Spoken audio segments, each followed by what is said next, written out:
Hello and welcome to week 7 of ABL's top plays. Starting us off at number 5, Dynasty's bottom lane tries to get aggressive as Bishop goes in onto Lokidosi, but the damage is too much and White Lotus walk away with a 2 for 0. Try to hook, but he hits a minion. Phoenix R is going to be taken low, looking to see if Bishop's going to capitalize. He does. He goes forward with the Essence Slug. Low Sudoku is pulling him out. Q comes through, ignite.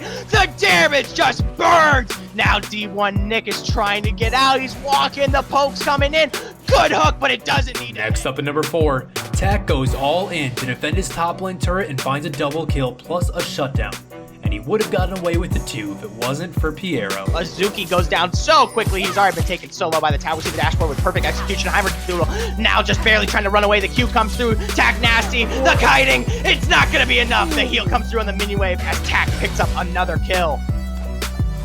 Just barely. Oh, wait a second. True shot. Barrage. They're sending the warning. It's not going to stop Piero. And at number 3, No Fear Esports find themselves in a tight spot as they try to defend their base. As they engage, Yumi finds a great final chapter that immobilizes Grim Legion's backline. Without them in the fight, the front line falls and No Fear are able to buy themselves some more time with an ace. Now, in comes the engage, the Arctic Assault comes through onto 12, they find the damage with the final chapter. 12, Sleepy Bulbasaur taking damage is going to get burnt down. Jazzy gets blown up, Glacial Prison comes through, Rhynick and Hands of Blood are running. Ikai has already been taken down, Hands of Blood will survive with the shield. Unleash Power comes through to Rhynick surviving for a little bit longer. Prowling Projectile will get a slow. It's an ace, and all of a sudden, No Fear. Coming in at number 2, Dorhan finds a snap engage onto 3 members of White Lotus, and Dynasty Esports pounces. Bishop's Ezreal finds some crucial kills, but he steps too far forward and falls to D-Dog. Kessler then finds himself in a 1v2, but clutches it out with a perfect seismic shove combination. Out here, but Ezreal's doing so much damage and work. Phoenix and Lokidosi gonna get both taken down for a double kill. He's trying to poke back, but D-Dog goes back in for the easy Slayer. Now he comes through and charge and try to launch onto Kessler. He's gonna lose Scarl, but it's not gonna be enough as we see Jock buffed and flash forward. They knock forward and he goes solo for a double kill on Kessler. And finally at number 1, First Blood's jungler goes on an interesting walk through the jungle and Team Fish Tacos look to push their numbers advantage. Tibbs has other plans though as he hops in with Gnar and wallops First Blood with a beautiful ultimate that earns him a quadra kill. Azuki in his backline gonna get caught. He goes for the stun on purpose, trying to burn through the damage, but it's not gonna be enough. Tibbs picking on the kill for a triple stun in the backline over the wall. That's a quadra kill on Tibbs. That was an incredible play. Thanks for tuning in to this week's episode of ABL Top Plays. We'll see you next week as we track the league's biggest plays around Summoner's Rift.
All right, and welcome tonight. We are here at the ABL Quarterfinals, Recon 5 versus Team Fish Taco. I, of course, am your play-by-play caster, Z.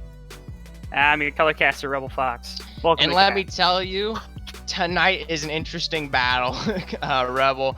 We got Team Fish Taco, a team that's currently 2 wins, 5 losses in the earlier season against a team, Recon 5, which has shown dominant strength, 5-2 in the season. It is what I would consider an uphill battle, but looking at the picks and bans, we're already seeing Riven, Velka, Sedge, Silas, Aatrox, and a Nidalee all put out real quick. Yeah, so the Riven and the Velcals are very targeted bans towards the side of Team Fish Tacos, and the Sejuani is just kind of a general ban. I think they're just kind of feeling them out. Best of 5 is a good time to test this. Already some fast picks here. Jeez, these teams know exactly what they want to play. Exactly. Oh, there's the bot lanes finished out. Yuumi is Ezreal, Zyrecon. Yeah, absolutely. Yuumi, Ezreal, and Zyrecon are like staple bot lanes at the moment. I think the only other one that you consider is like Sivir, Nautilus, and then like Caitlyn, Morgana, but they're all super iconic and work very well together in terms of poking. Zyrecon, super good in their own right. The synergy obviously is there for the team. And then Jarvan and Taliyah, I expect to be a Taliyah jungle, so this is both jungle picks taken from both teams. I expect solo lanes to be targeted here pretty heavily from both sides. Yeah, solo lane is definitely something you got to watch out for, especially if you're looking at what is considered the best bot lane in the league. Recon 5's Yuki Bunny and Boom Hunter are going to be really going hard on that pairing in the bot lane. Yuumi, Ezreal. Curious to see if TFT can pick up the slap. Piero and Camsterdam, they've shown proficiency working together before. Don't know if they'll be able to match it up. Other than that, though, Vlad, Azir, Corki, Zoe. Yeah, you got to give some credit to Camsterdam, though. This is the man with the most assists in all of ABL. I think he just hit 400. He's the first person to do anything close to that, so really good job by him. That's what's going to make this matchup interesting, is Camsterdam's proficiency in the bot lane to test, as you called it, the best bot lane in the ABL. Other than that, TFT picking out the Renekton, going into the top side, looking to go on a Zuki, I assume here. Zuki, of course, has shown throughout the entire season that he is a top contender in the top lane. So definitely something Recon 5 will have to worry about if they give up too much pressure early game. Gangplank coming through. Yeah. A little bit of ability to at least poke out the Renekton and then disengage when that stun does come through. It's still not a fantastic matchup for the Gangplank, especially in the early stages of the game, so Azuki's going to have a fair amount of pressure, but Tanzo's going to have it right back applied to him. Both of them need to have success in this laning phase, otherwise they kind of ruin the rest of the composite, or at least ruin their odds of making an impact. So Tanzo loses, he doesn't scale fast. Renekton loses, it's even worse, then he does nothing in the late stage. A Swain to finish Recon 5's comp out, getting a little bit of that extra AP damage with a bit of that tanky bruiser forward there. Can you see how that's going to play through? Swain has shown a bit of changes here in the last few patches. No longer has to rely too heavily on the soul fragments before he goes forward with the soul burst on that ultimate. But other than that, he does stack health now continuously, so curious to see how that's playing through. TFT, of course, going to respond quickly with that Irelia, though. Yeah. So interesting pickup. So I think that Sindeli's been playing Swain pretty consistently. So again, I expect that to be in the mid lane against the Irelia. It's a lot of physical damage from the side of Team Fish Tacos. So the Taliyah really needs to have success if they want that damage spread. I like Recon 5's composition. The poke from Yuumi and Ezreal, and even Gangplank with some of the barrels. Swain can even start to get in with some of the ease. But the idea is like the poke they can put down before the fight starts, and then the zone control they can have with Jarvan ult, with Gangplank barrels, and then even Swain just existing. Is so massive that it's difficult for things like the Recon especially, but also the Irelia when the time comes for them to find any engages. So to me, TFT has to win in the laning phase if they want to stand a chance. Yeah, I do think Irelia has some certain strengths, though, against Swain that can be played out efficiently, especially once you start getting into what is considered that awful bursty phase with her. It's just going to be disgusting, especially if they play it out appropriately. It is against Recon 5. So you don't know how that's going to work out in the end, but I will say it is something to keep on the mind with the plate here. But other than that, getting down with each of these lanes individually as we get into the final pick phase. Tanzo versus Azuki. We talked a little bit about the Gangplank and Renekton lane. I am curious to see how Renekton is going to play into this, especially if he doesn't get much early. TFT has a lot they've got to play into him there. If they don't, there's going to be this portion of time where it's just not going to be as effective. And then Tanzo, of course, will scale into it much quicker. That it will. I do think, again, I think it's a difficult lane for Gangplank basically throughout the entirety of the first 15 minutes of the game. He's going to really struggle. He can use barrels to kind of zone away the Renekton and prevent him from doing anything. But so long as Suzuki is able to keep a consistent push, as long as he's not wasting his abilities just mindlessly trying to farm minions and actually getting good trades onto the Gangplank, it's going to be difficult for Tanzo to stay anywhere but out from under his tower. And then it's about Heimerdoodles. Can he take advantage, press on the map, and then try to take advantage of the Renekton's pushing power, or does he come up and try to punish Tanzo's Gangplank even further? That kind of opens up the map for Moody, but I'm not sure exactly what the plan is in terms of that. I don't think you want to be ganking for an Ezreal Yuumi lane before 6, especially, but it's still difficult even after some of the pokes landed to get a decent engage into a Recon Xayah. So to me, I think Moody needs to protect his 2 solo lanes with the Swain and the Gangplank. That's the best way to go about it. I do think he does get a bit of acceleration with the Jarvan pick, trying to get in there a bit early, see what he can make do with. But of course, I do think the Jarvan pick will always be more prevalent into that teamfight page. The lockdown with Cataclysm will pair so well, whether you're using the Jarvan into the Swain alt or the Gangplank alt, or even to pair through with maybe Final Chapter on Yui or True Shot Mirage with Ezreal. So I do think that lockdown potential is what we're really going to have to wait and watch for Moody. Maybe nothing really early here, but later, definitely something that will make more impressive improvements. Heimer, on the other hand, I am looking to see how he plays through this early. He has a lot of opportunities to make things happen in the mid and top lane before Swain or Gangplank can really get ahead in any fashion. So I'm curious how Weaver's Wall will make its impact onto these lanes if Heimer is playing that aggressively. That it is. I do think the best lane he can go to is Swain. Swain just doesn't have the mobility that some of these other laners, or even the survivability that some of the other laners can do. Gangplank can play pretty far back with his barrels, just kind of sit under his tower and farm with everything that he has in his kit. And then bot lane, it's so hard to wall them off, let alone to try to get them hit with a seismic shove, anything like that for the Ezreal and the Yuumi. So I think Talia's main option is either A, track the Jarvan, make sure they know where he is, or B, start ganking for the mid lane and then roam around with Aurelia as this hit squad where you can take it to, Xayah, Recon, who have CC, unlike Yuumi Ezreal. Yuumi Ezreal has no instantaneous CC. Gangplank has no CC, but these 2 side lanes are the only ones with any kind of real instantaneous, hit them immediate CC moves around. So if you get this Talia and Aurelia to the point where they can start roaming, it's going to be a lot easier to play some of these skirmishes. Yeah, definitely something we'll watch there for. Aurelia, of course, going to be that roaming monster if she gets to be there. I will say, in comparison, Swain, on the other hand, does have a big waiting period. The window for when Swain truly comes online won't be really apparent till he gets that mid to late game, or he gets a particularly pick setup for himself. Other than that, he really will just be sieging out, healing up, using the ultimate to just stay true and to farm it up to the point where he does have more of an apparent impact. Till then, we'll be seeing the eyes across the map coming in possibly for a protection over here on Recon 5 until he gets to that point. Mm-hmm. I think that Recon 5's composition, the way they've designed it is that through the entirety of it, of the game, the first 15 minutes, it doesn't matter what you're doing. You should probably not be fighting at all. Like, there's no reason to. I know you have the Jarvan and you can try to take advantageous fights, but there's really no lane you can go to and get something consistently. To me, this is a comp built around Ezreal, Yuumi, poke, Gangplank, and then Swain zoning. So just the ability to stay in one lane in a pure 5v5 and win off the back of just beating your enemy down with constant harassment. It's not really a team that they don't want to make super proactive plays. They don't want to dive under towers, anything like that. They just want to kind of relax and play the game out more than they want to kind of push the tempo. Yeah, definitely something will be apparent as we look as these 2 teams approach their win condition. But Rebel, I've got to ask, who do you think is going to pull this one out tonight?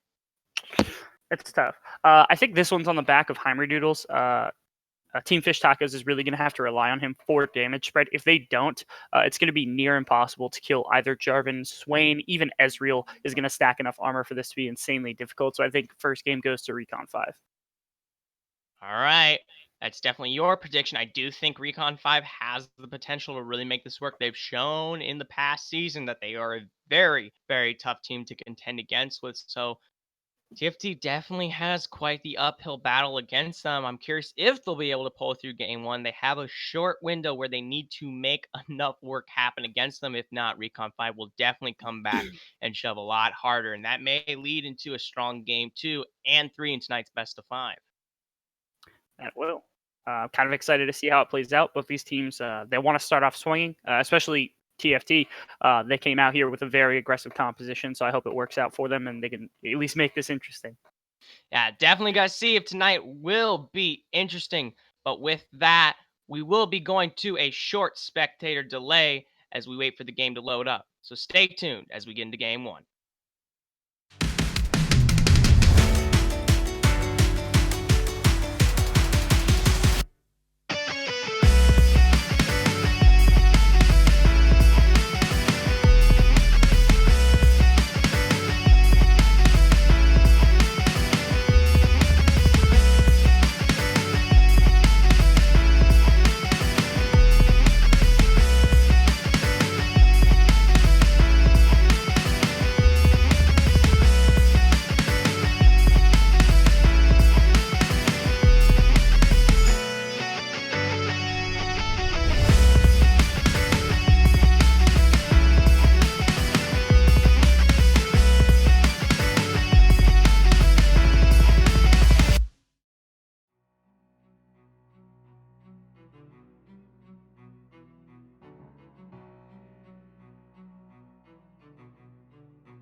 All right, and we are back getting into game 1 here of Recon 5 versus Team Fish Taco. I know we talked a lot about the analysis here of these two teams, but there really is no way to tell what's going to happen until the Rift plays it out itself. Ooh, standard lineup, but Yumi joining Cendillion here in the mid lane. Absolutely. Can definitely ride upon him, and then he can try to get some poke down to start with. Hey, there it is. There's the poke, a little bit of damage on the 48 chromosomes. Super easy. Yeah, just some free gold there for the Yumi. Good job, 11 gold, I think is what it is. Cool. Before any of our action takes place, though, I do have to tell everyone, though, here at the ABL, we will always appreciate any following donations or support through giving us a nice fat subscribe. It goes straight to the production team here, and it helps us continue to give y'all amazing quality content here of these League of Legends games. We would always appreciate anything y'all give us. So yeah, it's always on the table, just saying. Yeah, some of the proceeds that have come through this season are why our logo were around the back right there. Our producer is 100% of that, and he was super proud of it. So I got to give a shout out to Nick. Really well done. Great job. Nick shows us again and again why he is the master producer. What is... Look at Tanzo there, going a bit slow, making sure that blue buff Not gonna get that early pick there. And that it is. Oh, I gotta see what's happening across. Yeah, okay, so interesting vision put down. It was over the Dragon Pit. They were able to see that the bot lane had leash, so they know where Jarvan's likely going to be for the next at least minute or so. So you can feel safe on the top side of the map. I would expect Azuki to get a solid push in here. Yeah. Not quite. Tanzo is pressuring it hard there. Can't quite see Azuki getting in there just yet. Yeah, level 1 is going to be difficult. At level 2, you can really start to, like, you can use E and Q to clear the entire wave, and it's relatively low cooldown, so when that comes through, he'll easily be able to push this wave. Ooh, Moody stepping up here. He's gonna get forward. Piero has to flash. Great burn right there. Phenomenal at least start to the play. Again, they knew where he was, so they were able to play a little bit more defensively. The flash still needing to be burned sucks, but at least they don't waste anything there. 48 chromosomes taken really low there. Surprised nothing to capitalize just yet. Yeah, not quite.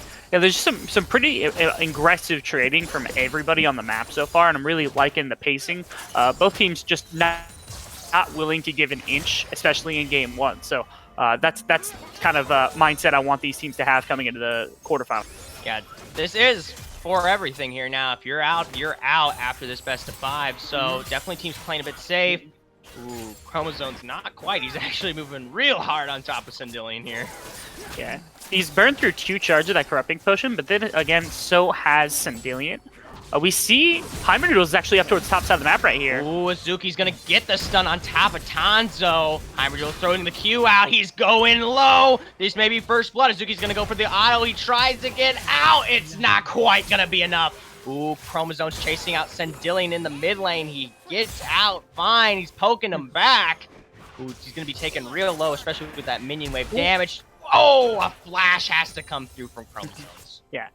Going back to that top side play, unfortunately, I think Tanzo, he tried to cleanse the stun here. We'll see if we can get it on there. Yeah, he tries to cleanse the stun with the orange, but I think he pressed the key a little bit too early. So Zuki actually ends up getting the stun off anyway, and when that happened, Tanzo was basically already dead. He almost gets out with the flash, but he doesn't quite go over the E. Live here looking at Moody. He's getting a dive knock up on the backside. 48 chromosomes taken low. Moody, he's able to get out just fine. The tower doesn't take him low. Yeah, good job by Moody. He doesn't take him low. He did take him low. Wait a second. Heimerdoodle back up in the top lane. The stun's coming through. The orange is going to try to run towards turret, but Tanzo's too low. The barrel's down, but it's not going to be enough. Another kill for Heimerdoodle. That it is. Really, really well set up. But again, that flash burn, there's absolutely no punishment that can come through. We can take a look at these plays if they're available on the replay whatsoever. But yeah, really, really impressive by both of these. So it was a good start to the dive by Moody. Then followed up by another tank. We gotta see what happened here. So this is the end of that tower dive. Moody was able to get out with his life. And then Talia, she knows there's no flash on the gangplank, and he's way too far up in this wave. He has to respect that Renekton's gonna freeze it there, wait for his jungle. Instead, just tanks a lot more damage. Doesn't even really have much fight back. Unfortunately, Tanzo just gets caught out one. Tanzo, quite a few deaths currently. Heimerdoodle actually getting quite ahead, helping out Azuki in that top lane.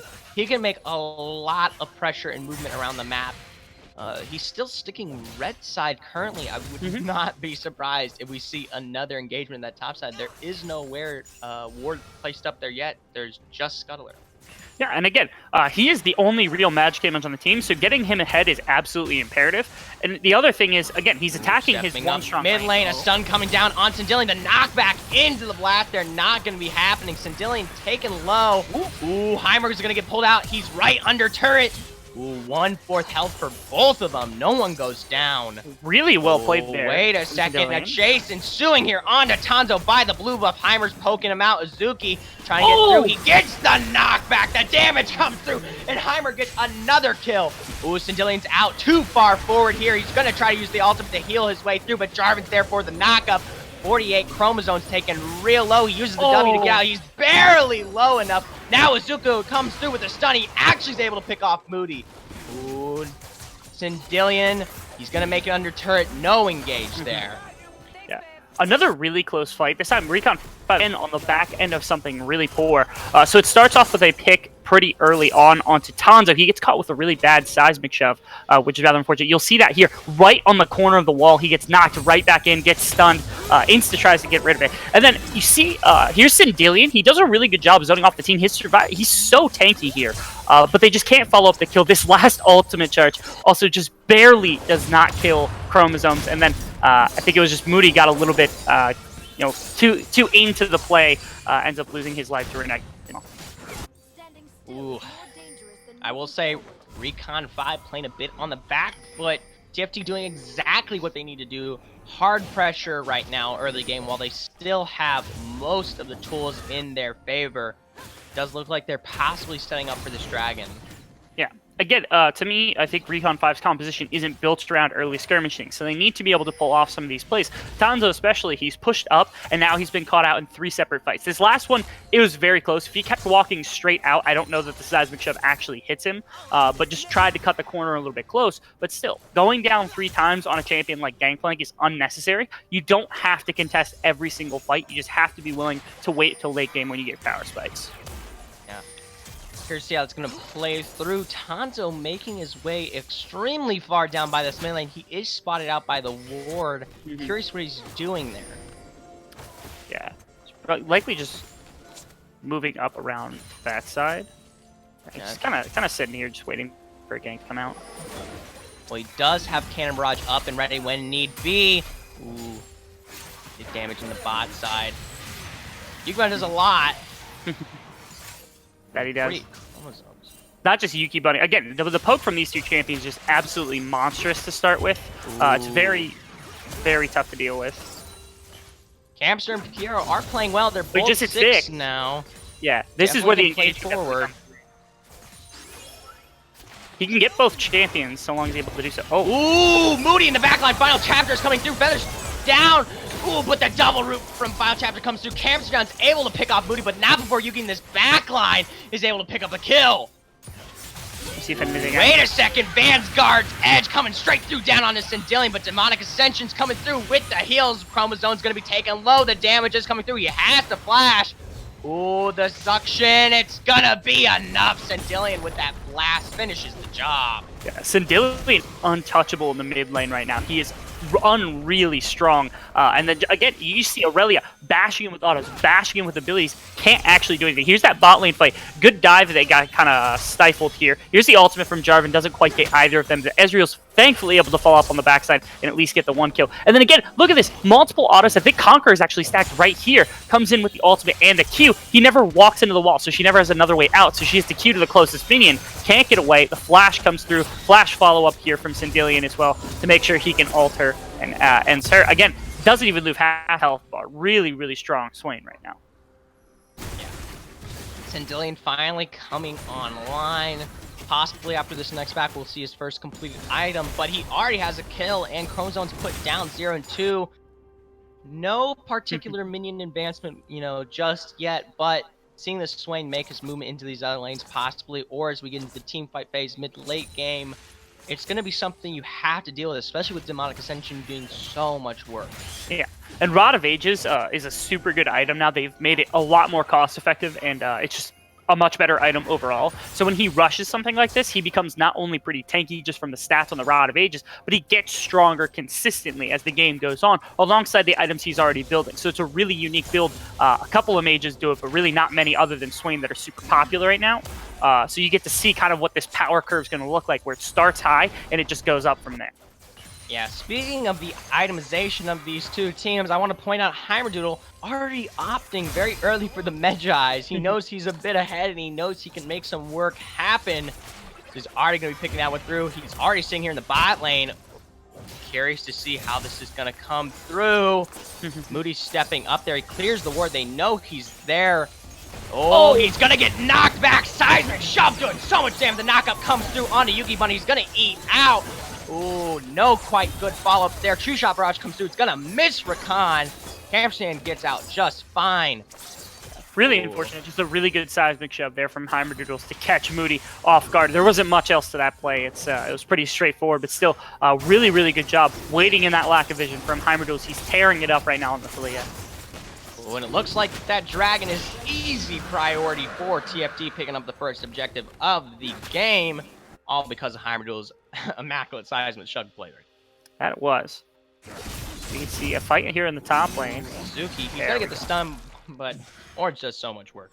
Yeah, that it does. Not only gives the health back, but also just making sure that that stun doesn't tear. Wait a second. Oh, Seismic shove is down, and Moody wants to go in. Slow's coming through the eye from Swain. Going to be doing some damage here. Moody, the wrong direction on the Q. He's flashing, get away. But Cataclysm's doing work. We see Dominus coming through from Zuki with some extension in his backline. He's taken incredibly low. He's not going to be able to pick up a kill on Moody as he goes down, as well as a double for Recon 5's jungler. And now they're looking for Rift. Yeah.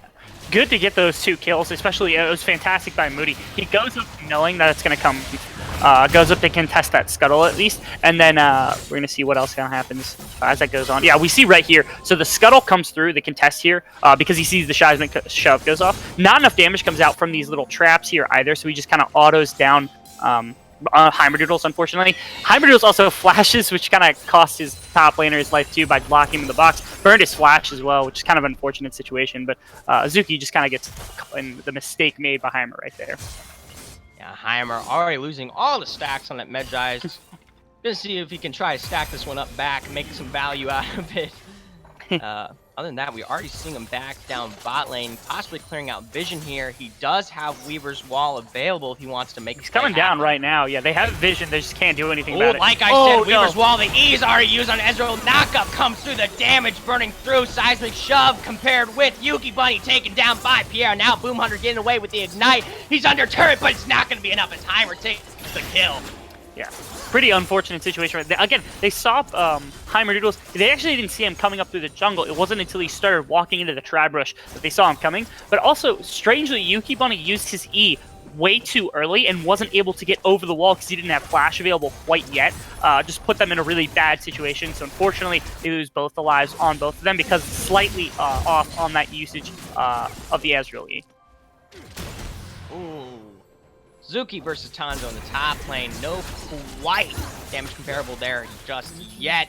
First turret is going to go down for our boys TFT, but not before we see Azuki in the top lane with Dominus engaging straight on a Tanzo here. He's going to use the orange to heal up and get away. Nothing much of a play there to happen just yet. Not at all. Oh, but he wants possible dive. He is going to go for it. He goes for Tanzo. The stopwatch is coming through. Zuki's taking low. We already see movement by Moody and Sindillion trying to see if they can get the collapse here. Ooh, Tanzo. Gonna step back. We see Moody come forward here with the flag and drag. Ooh, the bullet in the brain. Azuki taken down by Tanzo. Yeah. Shocking to see. Again, the ultimate was down from Azuki already, and he has this Spear of Sojin. So 2 of the main parts of what his build and his kit currently do are completely offline at the moment, and he still chose to tower dive, knowing that Tanzo did have that stopwatch. It's a little strange to me why Azuki would go over-aggress like that. And the kill also goes over to Gangplank, which is another really, really bad thing. They're actually almost even in gold, despite some of the early gameplay that Azuki was able to have, because Tanzo's been able to farm so well, and then that kill actually put him basically even again. Azuki, yeah, definitely having a time up here with the Gangplank. Even though he's 1-3, like you said, he is still able to come online here. 333 gold away from completing that Trinity Force. Zuki, on the other hand, already has completed Spear Shojin with Ninja Tabby, but I do think the lanes have switched around. Yeah. Yeah. Give a little space for the Gangplank to work with, because he has the ability to kind of deny the mobility from Azuki with these barrels and then just run away in the long lane, so they don't care about him being stuck with the Renekton. It also just allows him to kind of farm a little bit easier here. They can wait for the minions to push in on his side, that kind of thing. Now, Sindillion's actually on the top side. He's the one contesting in that top lane at the moment. I don't think he has the pressure to deal with all 3 members of TFT here. They're going to be pushing this wave in. Would not be surprised if they take the turret as well. Yeah, Weaver's Wall making good use there. A really impressive wall right there. Just fantastic usage by Heimerdiels to ensure that that goes Wave, their way. there's an engage on 48 chromosomes. He's gonna get the stun on Moody, not before Cannon Barrage coming down with Cataclysm. He has to flash over the wall. Two-shot barrage comes through. It's gonna miss, but not before Sindelian comes to the backline with Demonic Ascension. Vanguard's Edge coming through the knockup. Final chapter now in the backline, not before Featherstorm comes through in the backline. The Root's gonna go down on Camper's, but he's able to eat away, but not before Heimerdiels picks up a great kill on Boom Hunter. Fantastic disengaged by TFT to capitalize on Recon 5's mistakes, but not before now they're going to be turning on Azuki. Missed flag and drag by Moody, missed E by Sindelian, but now Pierre's in the backside, going to be trying to get some damage off. Ooh, both teams looking for the disengage here. We see the eye come down. No one's going to be finishing off the play there, but Dragon is up. I'm surprised. How exactly was Heimerdiels able to find Boom Hunter? Like, that was the last target he should have been able to find with any spells. He should be attached to somebody. How was the damage coming through? I don't know how Boom Hunter got caught out pretty heavily there by Heimerdiels. That is a severe misplay. That fight was going well for both sides. I thought it was just going to break pretty evenly. Just kind of a weird throw-in kill onto Boom Hunter by Heimerdiels out of nowhere. Definitely shocking. The Yumi going to be picked off. Yeah, like you said, it's one of the most unusual targets to get out of that team fight, but it did happen. That does. And it does free up that Dragon as well. They tried to catch Azuki on the backside because he was attempting a pretty decent flank, but they were able to turn with enough health bar to actually threaten Azuki on the backside. So instead, they're able to turn tail, go right to the Dragon. Now, 2 Cloud Drakes available for the side of Team Fish Tacos. That is huge for things like the Aurelia, the Recon, and even like the Talia, just to start to get into these fights. The Talia is massive. 6, 1, and 2 right there with Heimerdiels. That is. What I'm curious about next is where these next couple plays can come through. Again, both sides want to start breaking towers. So right now, 2 towers still available. So I think it's mid tower that needs to be sieged up on. That's why their mid lane is still contesting Sindelian. Not only is it preventing Sindelian from having any 1v1 against somebody he can beat, he honestly could probably beat Azuki or Chromosomes at the moment. So they're putting Piero and Amsterdam against him because he has no pressure against 2 champs. There's nothing he can do against it. And they're pushing slowly into his towers. Yeah, definitely a good play here by TFT, capitalizing on the apparent pressure that they built up early here. Ooh, Suzuki possible engage there. The barrel comes through. It's going to be hitting on him. Dominus now in the backline, but Cannon Barrage is burning through here. Tanzo possibly going to get stunned here. He gets the orange off. His damage is low, but Cannon Barrage does the last little bit, and my man Tanzo's able to. Yeah. Finish his Trinity Force and has those Lucidity Boots. They're just constantly throwing out these barrels and these Qs onto Azuki. Still insanely close damage fight right there. I'm not sure they even predicted that he was going to win at the end, but it ended up working out. Flash burnt, though. Ooh, good charm coming through with the quickness from Moody. Now teleport, gotta get out. Don't want to deal with Tanzo. We're seeing Featherstorm come through. Good Root Cataclysm in the back. There is the flash is used from Piero. Ooh, Moody can't capitalize just yet, but that is some good summoner spells to take out.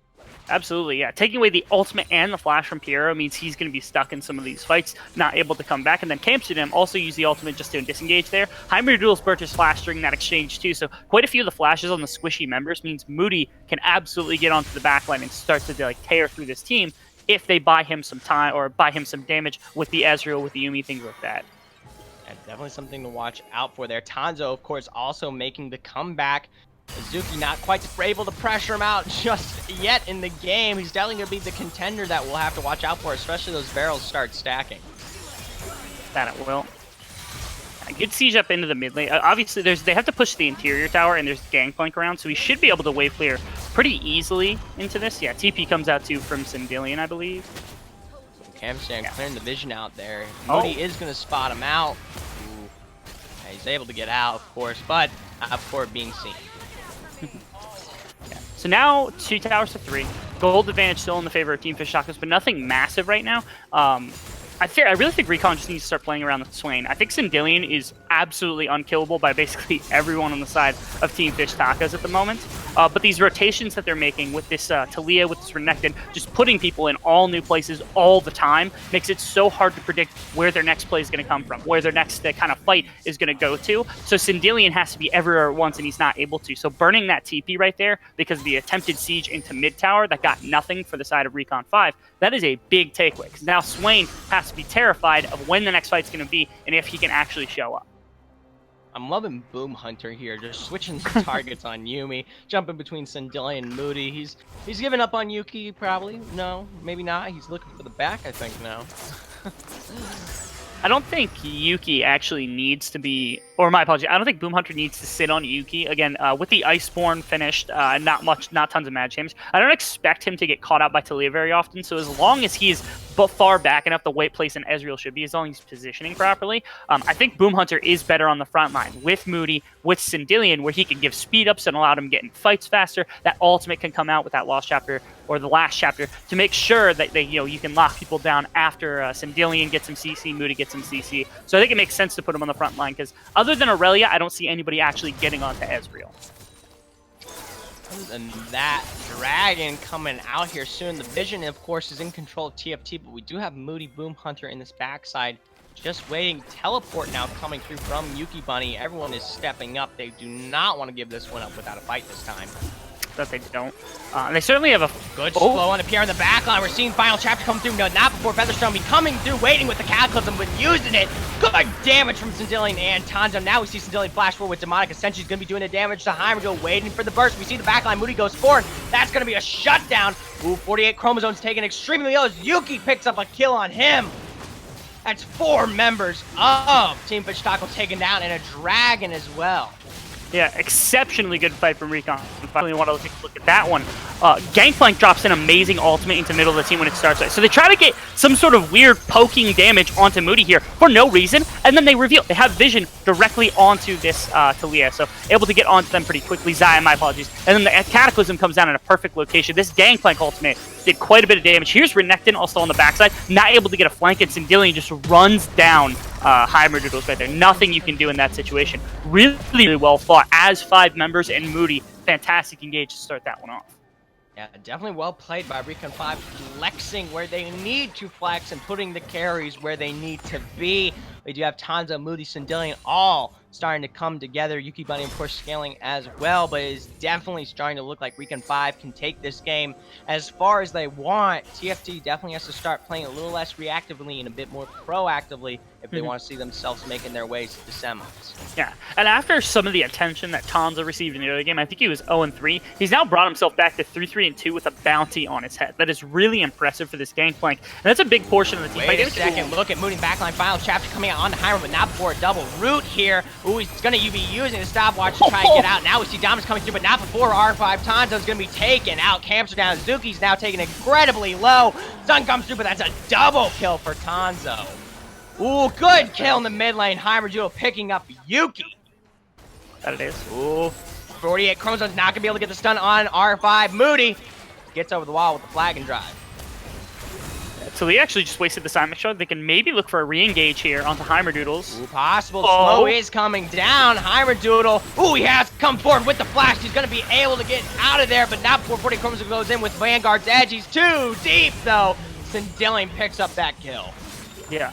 Again, just a little bit usage. Heimerdoodle's not able to prevent anything from going on because the Seismic Shove was used and Flash was skull. I don't know how much of this fight we're going to be able to see, but what I want you to keep your eye on specifically is anything that Gangplank does, because this damage is really starting to stack. That's going to replay that. Still, again, anytime you see this Gangplank barrel connect with anybody on the side of Team Fish Tacos, they are getting obliterated by it. It is an insane amount of damage already. Talking this is Steric Stage Trinity Force. When lethality starts to come through, if crit starts to come through, this Gangplank's going to be hitting a lot harder. And Swain is, again, I'm going to keep saying it, he's unkillable. I don't think anybody's actually able to contest Swain on the front side of the fight. So what do you really do if you're Team Fish Tacos other than just try to pick people off one at a time as best as possible with Heimerdoodles using the Seismic Shot? Definitely something we're watching out for. Possible healing reduction on the side of TFT. They've only got Morel Namcon on Heimerdoodle. I'm curious why they haven't looked for anything else just yet. I'm interested to see what their game plan to get back into this is. You've got a scaling comp coming through from Recon 5. The clock is ticking here, Rebel. They do not have much time. There's going to come a point where the damage is just absurd and they can't do much. Gosh. To me, I think right now there's too much pressure on Heimerdoodles to do a ridiculous amount of damage because of all the damage he has. Oh, here we go. Good engage forward from on Camson. Gonna get the quickness through as well. Zuki in the backline and Weaver's Wall. Yuki Bunny can't get out, and that's Boom Hunter as well. A double kill for the side TFT. Now they're looking to get engaged on a Tondo Vanguard's edge. Comes in out of his backline. He's gonna go over the wall, but it's not gonna be enough as the knockout comes through. And Zuki picking up that kill. And now TFT can turn their sights on Baron. Yeah. Should be pretty easy for them to pick this one up. I don't think there should even be a contest from the side of Recon 5. This fight went so well from Team Fish Tacos for a lot of reasons. But the big one is we started off with a really good Renekton flank, and I think that was really imperative. Again, I think this Baron is basically uncontestable at the moment. I don't think they should even bother. Recon 5's Moody trying to get in the backside here. Camster just holding him off, throwing the feather one by one. Yeah, really well done there, yeah. But again, I was saying right before the break had happened, too much of this pressure is on Heimerdoodles to do all the damage in the fight. That was a good example of what they need to do. Azuki got onto the backline as well as Chromosomes, and they were able to find a way to start a fight that would start off poorly for Recon 5 and then just compound into worse. Tanzo tried to get into that fight on the backside. He got punished for it, but it started with Yuki Bunny and Boom Hunter being a little overextended, getting engaged on by Camsterdam really well, and then Azuki being far enough back, finding a good flank to continue the damage, forcing them into the wrong direction, into their own team.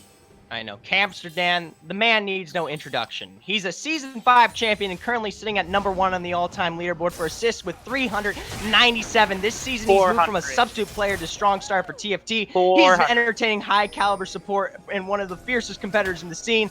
This is not the type of player you want to upset. He will make you play tenfold on the Rift. 400. He had 400 assists plus. I don't know exactly the number, but it's over 400 now. Ooh, we're seeing the engage from Amsterdam. The knockup's coming through on Sicilian, but not before the stopwatch comes down. Cannon Barrage in this backline. The roots come through on the Piero. He's going to be taking a huge amount of damage, but he's able to pick up the kill. True Shot Barrage, Vicious Feather Storm comes out. Now we're looking to see if a possible collapse from Recon 5. The slow from Boom Hunter misses. Ooh, Amsterdam's going to get over the wall. Ooh, it does look like Dragon, though, is going to be going for Recon 5. Weaver's Wall coming through. Heimer wants to see if he can make the steal happen. Ooh, Seismic Shove coming down. Tanzo has stepped up. He's going to be going for that defense. Ooh, it looks like Recon 5 is pulling out that Dragon, but not before Moody's coming straight onto Heimerdoodle here. We're seeing the wall come through as Cataclysm as well. Ooh, Stoneblade Guardian does so much as Moody picks up the kill. A really impressive hit. So I want to see that. I don't know if they're going to be able to run this down probably to Inhibitor if they want to contest here. So I'm confused what Recon 5. I don't think they can actually take this fight. I know Sindelian has some wave clear, but they're teleporting Azuki, and yeah, this might just end up being a base race, which definitely goes the way of Team Fish Tacos with his Baron on right now. Yeah, they definitely have the Baron playing through. The backs are coming. Ooh, but the turrets are going down. That's looking like an inhib possibly. True Shot Barrage on his backside with Final Chapter. Possible route. 48, Chromosome's gonna get picked off there, just barely. Yuki Bunny gets that kill. Yeah, thankfully they actually kept Moody up towards the top side of the map. He might be able to take that tower. I think that's a... No, it's not. It's even tower trade. Losing the Inhibitor does suck, but they took away at least the Baron from Chromosomes. Now we gotta see if they can take anything else off the map while they have a man advantage here. Ooh, look at the positioning of Azuki here over the wall. 4-man possible collapse from Recon 5. They're making their way up.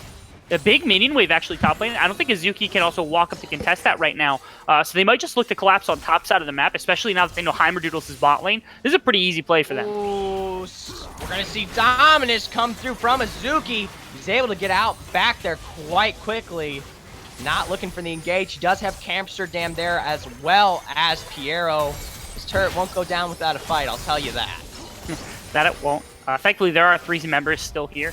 Heimerdoodle is also close enough that he can probably ult and get into a fight, so I'm not sure if they're going to actually extend for this tower. They could try it, but Chromosomes is now back up, so I think it's going to be... Wait a second. Slow coming down. Azuki and also Sindelian the backline cannon. Big damage. Sindelian picks the kill easily as all 5 Recon 5 members take out that top lane turret. Yeah, ooh, now they're looking for base. This is issue. The big team fighting components of... Wait a second. Weaver's Wall on his backside. Knock up on the Sindelian, but not before we see it. Nice. Ooh. Good route to pair through his Heimer. Finishes him off with a huge amount of burst damage. Unkillable. He is not rebel. No, he's not. Yeah, he's starting to kind of, show through. There's no real magic resist other than that one pet of set of Merc Treads on him. So he is taking tons of damage from Heimer duels. He got seismic shoved and just took basically his entire health bar. Really unfortunate for him there. They over-sieged. I was going to say, I don't think Renekton's pivotal to the team fight right now. I think as long as they have either Amsterdam or Chromosomes up as well, they can easily fight back under that tower. So I don't know why they overextended. Could have taken the play and walked away, but that's the Recon 5 way. They kind of overextend, try to take more than they need to. Usually it works out. That time you saw the punishment. That's just the Recon 5 way. They overextend and then they get punished. Thank you, Rebel. We always appreciate the great commentary. But you are correct. They did overextend. They got punished. They have to respawn back to the base, make sure the clear comes through. Have to say, Baron is coming up within the next minute or so, and it does look like we'll have to watch to see how that plays through. The teleport 448 is up, but Zuki's already in the playing field. I'm curious to see who's going to be taking this one out. It's going to be a major contention. Boom Hunter's alone!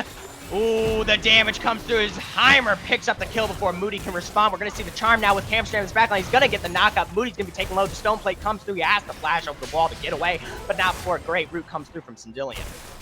I can feel the pain of Boom Hunter just getting caught out, trying to put the wards down for his team right there, but he has to know better. You have to know better than to walk into unwarded jungle trying to get vision for your team. I know you need it, but you cannot overextend for it, and now they're going to get punished very heavily. Bot side of the map, they lose one tower there. Good seismic shove on Syndillion. The damage comes through instantly. Moody tries to come back with Cannon Barrage, but the team is already back off. Team Fish Tacos pulls a great one out of that fight. Yeah, and again, that's another absolutely pivotal point to Recon 5's composition down with the Swain. So they should be able to take this Baron for free yet again with Chromosome split pushing on this side of the map. That's more time now that Recon 5 has to stall off the clock or find a good team fight just to stall out Team Fish Taco. Team Fish Taco feels like they've been in the driver's seat the entire game, even though there are times where they're kind of losing, they're losing fights, things like that. Team Fish Taco seems like the ones being in, kind of forcing the game the way they want it to go. Gotta say, it's very surprising from Team Fish Taco. At the end of the season, 4 straight losses from them. Definitely a different team than what we were expecting to see here. Gonna wait and see if they can finish this one off, but not before Heimer Jill comes through with Weaver's Wall.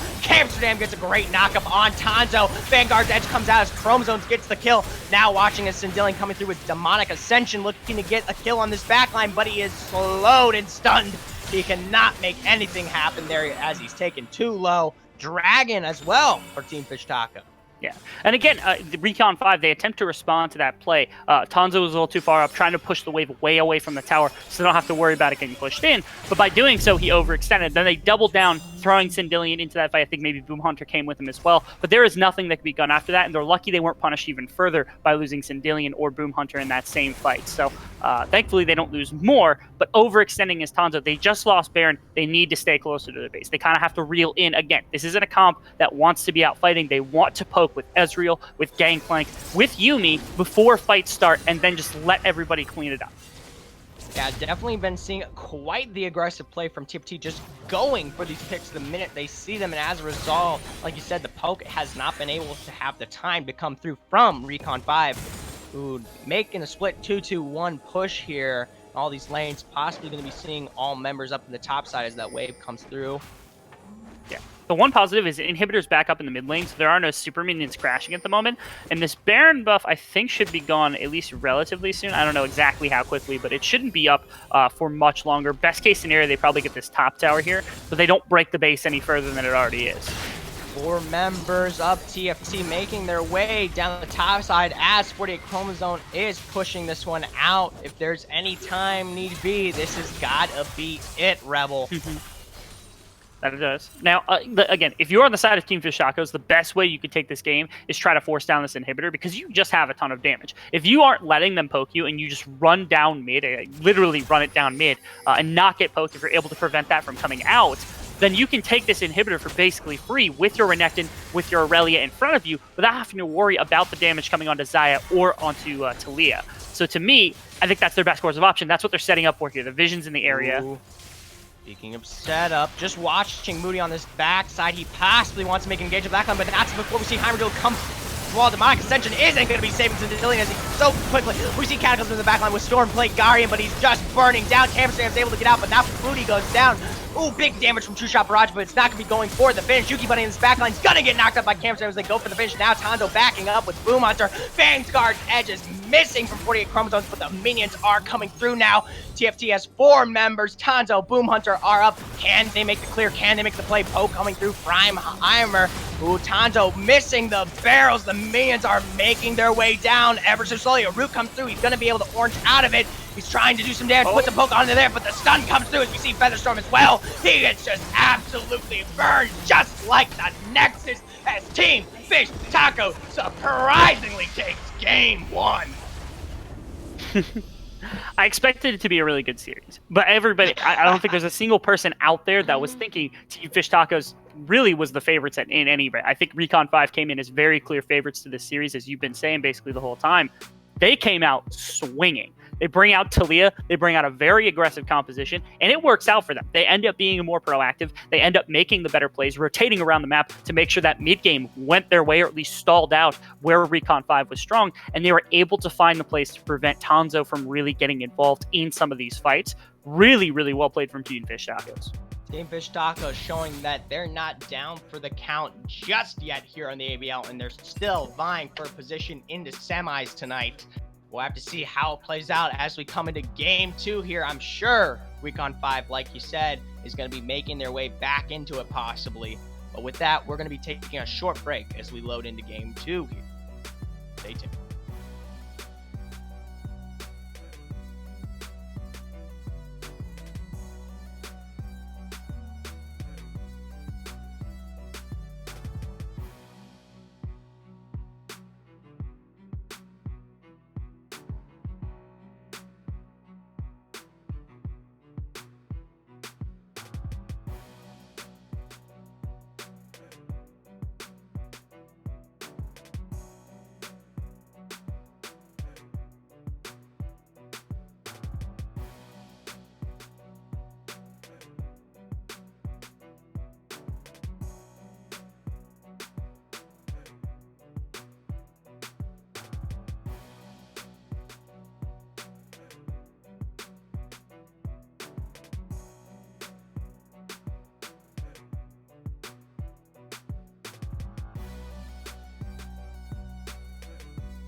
All right, we are back getting into the pick and ban phase here of Game 2. An incredible first game from Team Fish Taco, showing that they are not down for the count yet as they approach semifinals, possibly here. Definitely up to Recon 5 to make their way back into the series. It is a best of 5 tonight, so we've got quite a few games ahead of us if they pull through. Other than that, though, Silas, Aatrox, Riven looking to be the first ban. That is. We see no difference right now from the bans in the first game. We see the Riven, obviously. So Vel'Koz might come through here. Ooh. They could sub it out for Talia. I don't think that's a terrible decision. They could also wait and sub out Sejuani, but I don't think they want to give that one away. Now, definitely looking like they want to pull away the Talia from Heimerdoodle there. He did show how impressive he can be if he gets just a little bit ahead early. Nidalee going down as well, but That it is. Again, that's super hard comfort for Moody right there. I'm surprised Heimerdoodles wouldn't even prioritize it, though. I suppose they could wait and try to get some response to it, obviously, but Sejuani might be the ban here. Nope. Yumi coming through from Recon 5. Another ban coming from the last game going out as well. Recon 5 actually was coming from them last time, so I'm curious to see what they're looking for in the bot lane this game. Ooh, TFT looking to put the Morgana in. Yeah, very early priority on the Morgana means they can take that champion away easily. Again, I think Sejuani is still super high priority. I don't know if either of these teams plays it, but it's a very strong champion, especially paired with something like the Morgana. So I don't know. Recon 5 needs to know whether they want to take something like that because it is on the board right now. After this, Gragas as well with this Yasuo would make a lot of sense. They can't wait either. Yeah. Yasuo Gragas from Recon 5, the combo coming through. Definitely something they are willing to play out. Yeah, and it's something that they're very, very good at. I'm curious whether their bot lane can pull it off, whether Yuki Bunny and Boom Hunter can play it, or whether that's just absolutely right now Sindillion and Moody's ball game. Curious to see how that will come through. I'm more assuming it's going to be the mid, especially how you want to make the jungle work for you. Ooh, Azuki going to be returning on the Renekton in the top lane. He had an interesting game coming through there against Tanzo. Curious to see what he's going to do this time. I don't know if Gangplank's going to be optimal pick. 48 chromosomes actually now looking to see if he can come through with the Azir. He's shown it time again throughout the season that him on Azir is definitely something you got to worry about, especially with the Stream and Shuffle Emperor's Divide plays. Ooh, surprising to see that one go through. It's definitely quite the comps from both teams already.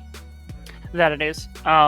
Again, as you said, I don't know that the Renekton was actually something I would take this early in the draft because it's super punishable. Recon 5 could even go back into Gangplank. I didn't think it was a terrible matchup last game for Tanzo, so I wouldn't be surprised to see that locked in here. Ooh, they're actually going to be looking to capitalize on the bot lane already, going with the Xayah pick. That's a strange pick. So now Recon can easily be banned away, so you take away the very clear support you would want with the Xayah. So that means that they're probably planning to take something else, unless, of course, they're trying to bait out the Recon ban and protect one pick or two picks that they have ready for one of these other lanes, which is surprising. I mean, there's Recon instantly. Yeah. TFT picks up the Recon. Curious to see what Recon 5 is playing out through that there. Curious too. Caitlyn taken away from the Morgana as well. So both the bot lanes that would be, at least in my opinion, optimal have been taken off the board already. So Xayah no longer has her Recon, and Caitlyn is no longer going to be paired with that Morgana. Ezreal off the board, super safe. Kled taken off the board as well. Means, again, I think Recon 5, they have to have something ready. Recon 5 hovering the Bard. Do we see it? Oh, calm down. Yes! Fox. Oh, gosh. Yes, the Bard comes through, but the Sejuani, as well as Kai'Sa, TFT responds very quickly. They know what picks they're running. Yeah, shocking that Sejuani actually got this far into the draft. She's super strong, absolute priority for a lot of teams.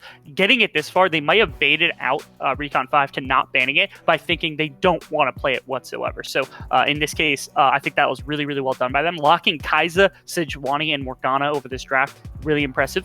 Got Mordekaiser Hover.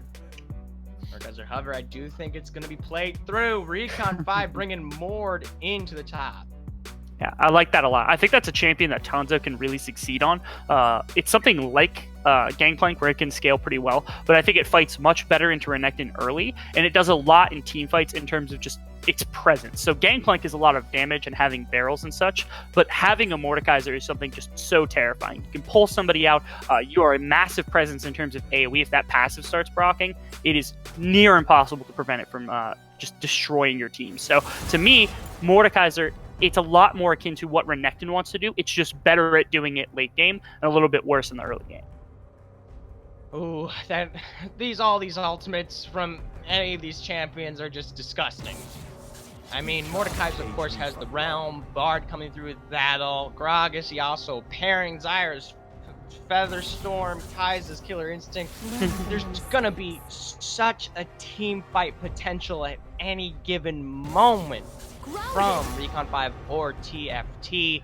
And it makes me wonder just who has the better capacity to team fight in any of these teams. Is it TFT? Is it Recon 5? Recon 5 has shown in the earlier season that they've won more games and they should have that ability, but TFT just showed us in that first game they came out swinging real hard and they just capitalized so quickly. In Recon 5, just, I wouldn't say they're backpedaling, but they just weren't able to really get their foot in the door.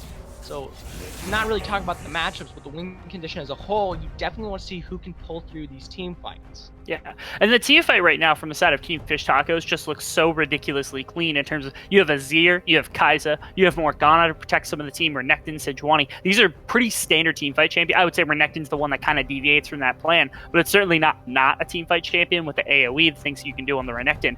But I think Recon 5's composition, when it comes anything except for pure straight on 5-on-5s, is so hard to deal with. You have a really good snap engage with Gragas and Yasuo, and then even like Xayah can pull off some sort of really good snap engage with like an ultimate setup. And what's important about this is Bard's ultimate sets those up really well. As long as he's not using them reactively to try to pause fights or do something in a fashion that could be really detrimental to his team, if he's using it proactively to try to set up these snap engages, you can take a 5-on-5 and turn it into a 4 or even a 3-on-5, depending on whether the Gragas and Yasuo all connect, which is huge for some of these engagements. It's really, really big. And then, as I said before, I think Mordekaiser getting onto the bot lane or on the backside, it's all about Bard getting some of these slows, getting the engages off to let his team get in position to start some of these fights. And if he's able to do so, that's going to be really impressive. So Boom Hunter, he's carrying a lot of the weight of this team on his shoulders right now.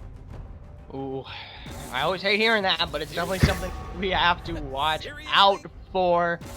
Gosh, there's so much weight in this game as a whole. Recon 5 coming out the gates here, getting beaten by a team that should definitely not have shown as much prowess as they did.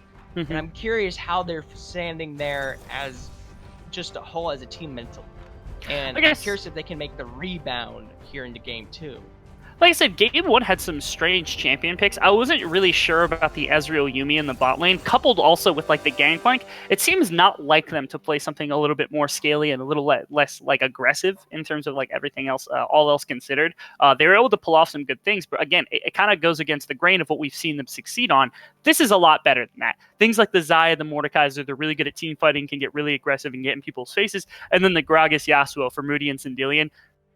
Honestly, these two might have one of the best Gragas Yasuo kind of duos in the entire league, and it's fantastic when it works. And even when it's not doing great, it's still putting in work. So it's really important to see how those two start working around the map early. I will say though, TFT definitely is not something to shy away from now. Apparently, Azuki, of course, in the top lane shows the Renekton last game. I'm curious is going to play into the Mordekaiser, but just Dominus paired in with so many of these, as well as Kai'Sa Killer Instinct. These two champions as a whole, and of course as well as 48 chromosomes, but there's so much potential to make, like you said, these snap engages as well on TFT. Sejuani can come through Glacial Prison, Azir with the Emperor's Divide, Morgana with the chains coming down, and then you just have so much to capitalize on, whether you come through with Nectin and Dominus, Kai'Sa with their Killer Instinct. I mean, Azir can just then sit there and poke him out. There's so much that Recon 5 has to deal with and wait for. It's you can't respond to it all. That's There's so much you have to think about. I don't know if Recon 5 has I don't know if their plate is wide enough to take all of these vegetables, Recon. I don't know. Yeah, I think this game is super. What's going to kind of break this game down into like who wins at a very basic level is which team engages on the other. If it's Gragas, if it's Yasuo, if it's even Bard getting off a solid engage to start a fight, then it's very easy for Recon 5 to follow up and immediately win that fight. But TFT, they're in the exact same boat. Things like a Shurima shuffle can be huge. Sejuani ultimate, as you said, can be huge. Even Amsterdam getting at least one or two people inside that ultimate, the Soul Shackles as well.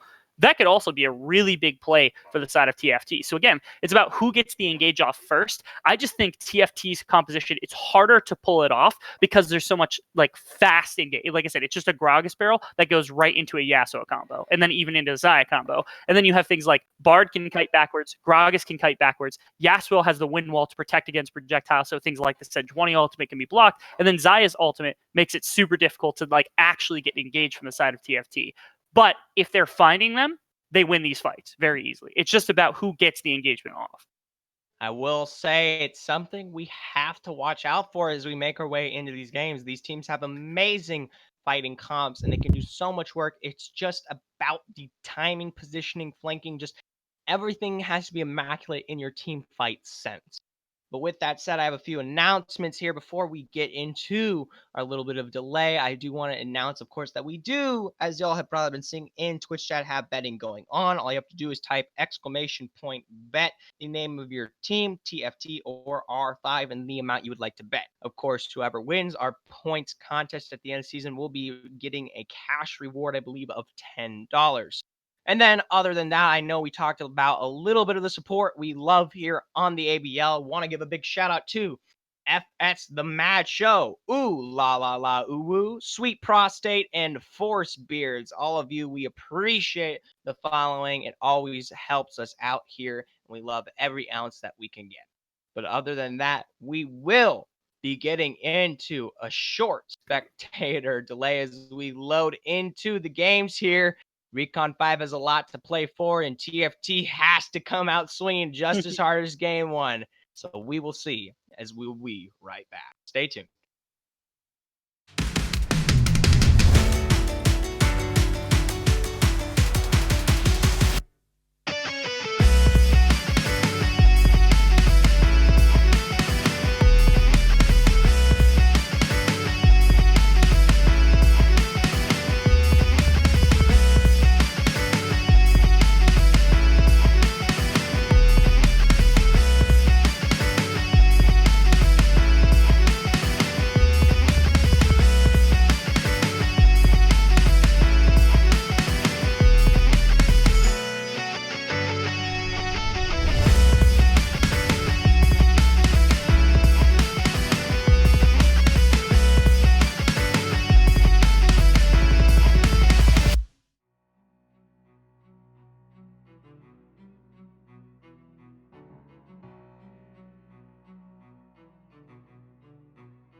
All right, and we are back getting into game 2 here of Recon 5 versus Team Fish Taco. Immaculate ward placement by Recon 5 off the bat, making sure that their fountain is always secure. That it is. I'm curious to see whether there's any sort of like shenanigans going on here. Yeah, they're stacking 3 people up towards this top side, including Piero. So I'm curious if that's actually going to amount to anything. Yeah, they bring Amsterdam too. So this is a top side invade from the side of TFT. We don't see this very often, actually. look at Heimerdoodle possibly making his way up there. Ooh, Amsterdam, Mizuki, Piero, they're all moving so aggressively. Jeez, just going to be able to get the vision out, I'm pretty sure. Yeah, absolutely. As 5, and then the counter invade actually, or the counter jungle comes in from Yuki Bunny as well. But a ward was dropped, so they actually know he's there and gonna get vision in that jungle. Yeah, vision was dropped in that one bush. So just kind of trading wards back and forth. But the difference is more information goes to the side of TFT, and having spotted Yuki Bunny put that ward down. This is some high level stuff.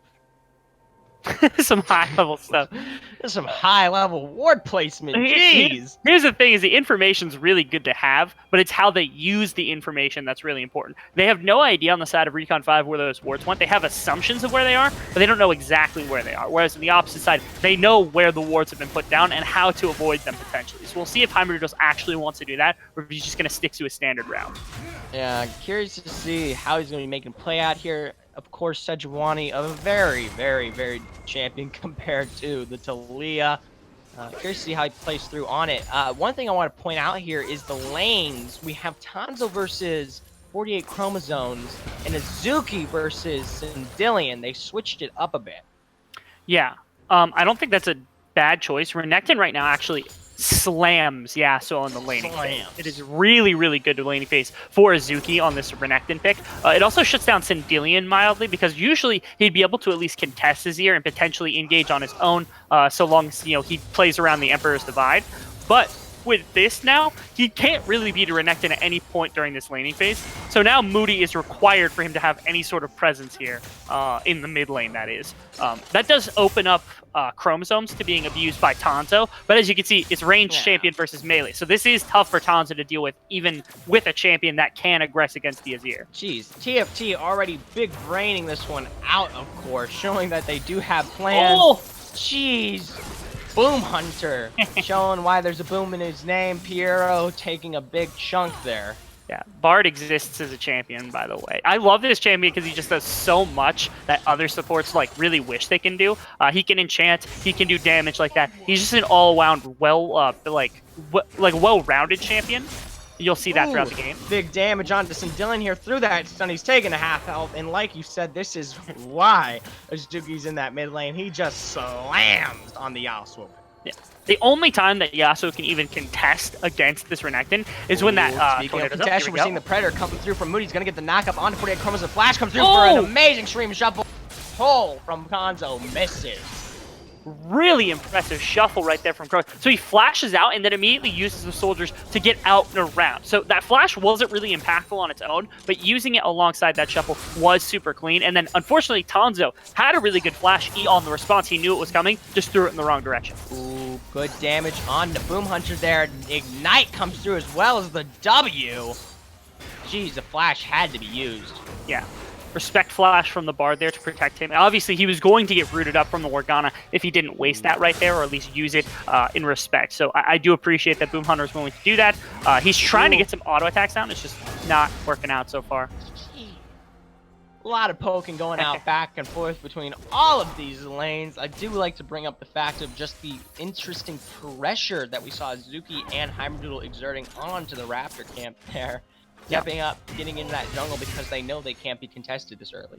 Yeah. The thing is that doesn't work in another 2 levels. Like when Moody and Sindillion both hit 6, that becomes a lot harder to pull off. So using it this early is really impressive. Azuki knows that he's way stronger and he has priority in the laning phase. And Heimerdoodle was able to read where Moody was going to be during that pathing, so he easily stole away that Raptor camp. That was really intelligent. TFT showing a lot of intelligence in just this game alone right now. But there's a lot of big brains coming out here on the field tonight that we're missing during the earlier season, I have to say. TFT showing that the prowess was just necessary to get them to playoffs Ooh, Azuki Sindelian now on the backside. Stun coming Nice stun. through. Ooh, he's looking to see if he can play it forward. He is just not able to get in there as hard as he wants to. Rage Stack is available, and we do have Heimerdill possibly coming over the wall. Ooh, he goes to the back line. Flash Q gets a big stun in as well. First blood for Azuki so quickly. Really well done by Heimerdill. He timed that gank really well, and he was in his own jungle, so there was no way for him, for Sindelian, that is, to actually predict he was going to come there. He was in a decent position. He had 2 wards on his bottom side, but there was no way to know Heimerdill was coming from the path that he was. So really unfortunate for him to lose to that flash Q, but good shutdown there. Heimerdill going deep onto Moody. Jeez, that dive potential is definitely official right now, especially since, like you said, Moody and Billy don't have 6. Ooh. Jeez, bot lane. Jeez, bot lane. The arrow. Taking big damage. Chunk, chunk, chunk. Just little by little. That's what that is. Both supports command so much respect. Like, the Bard does a lot of damage, and the CC that can come out from Morgana is just, like I said, it's the supports that are the ones kind of earning the respect in this bot lane right now, because the return, the damage that can come out from the opposing ADC on either side is capable of killing them this early. So they have to be very careful not to get caught up by things like Bard stun or the binding from Morgana. Yeah, definitely something they've got to watch out for. Like you said, the presence is always there. Ooh, look at Sindelian making his way up the river here, just as we see Mordekaiser back. Possible trade? Yeah, it definitely looks like we're going to be seeing a lane swap here. Find this very interesting. Sindelian coming in with, I would assume, more XP than 48 chromosomes here. Here's to see how they're going to play through now that Moody is going to be making the pairing here in the top lane. Yeah, Azuki's actually roaming up right now. They're trying to actually catch it. Tanza is going to be back in the mid lane, going to get this push in. And I don't know if Chromosome's going to be able to catch it without burning TP. He's sighted. Jeez, any second slower there, and Azuki could have been caught at very quickly. Yeah, very well done by him. Again, just trying to find some sort of roam up. He's actually in the mid lane again, so he's going to be losing. If Sindelian doesn't push in top lane right now, he could potentially get some of the minions on the top side. They're earning experience at the moment. Huh. Yeah. Yeah, looking at that, we do see Chromosomes. He's going to be switching again now with Tanzo in the mid lane. They've obviously pinned down the matchups that they're going to be playing against. So they're going to be sticking to it. We're going to see a bit of the XP slow down for Azuki, of course, though, because he has to keep making these roams. Yeah, that was really important also. So Azuki tried to make a play towards the top side, knew where Moody was, and then almost got caught out, and then kind of defaulted to coming back towards the mid lane, and he lost away top. Yeah. Look at this. Sindelian now making his way mid. Recon 5 looking to play around this switch comp as best they can. Yeah, they're actually bringing everybody down to this Infernal Drake. This might be really important. Obviously, they're trying to take this because they're not getting good lane matchups, so at least stay as a cluster, especially when Moody is able to get 6 pretty quickly, and then you might be able to actually win fights. So we have to see if that's kind of the intention here. Ooh, Heimerdill, Camera Stand, Pierre looking to get engaged here. Oh! But not before better stun coming out, but Boom Hunter with a good save there with Tempered Fate. They're still hard engaging, but now Recon 5 is going to be making their way down from Dragon. Heimerdill is taking low. We see the ultimate come down to Boom Hunter, but not before the heal coming down.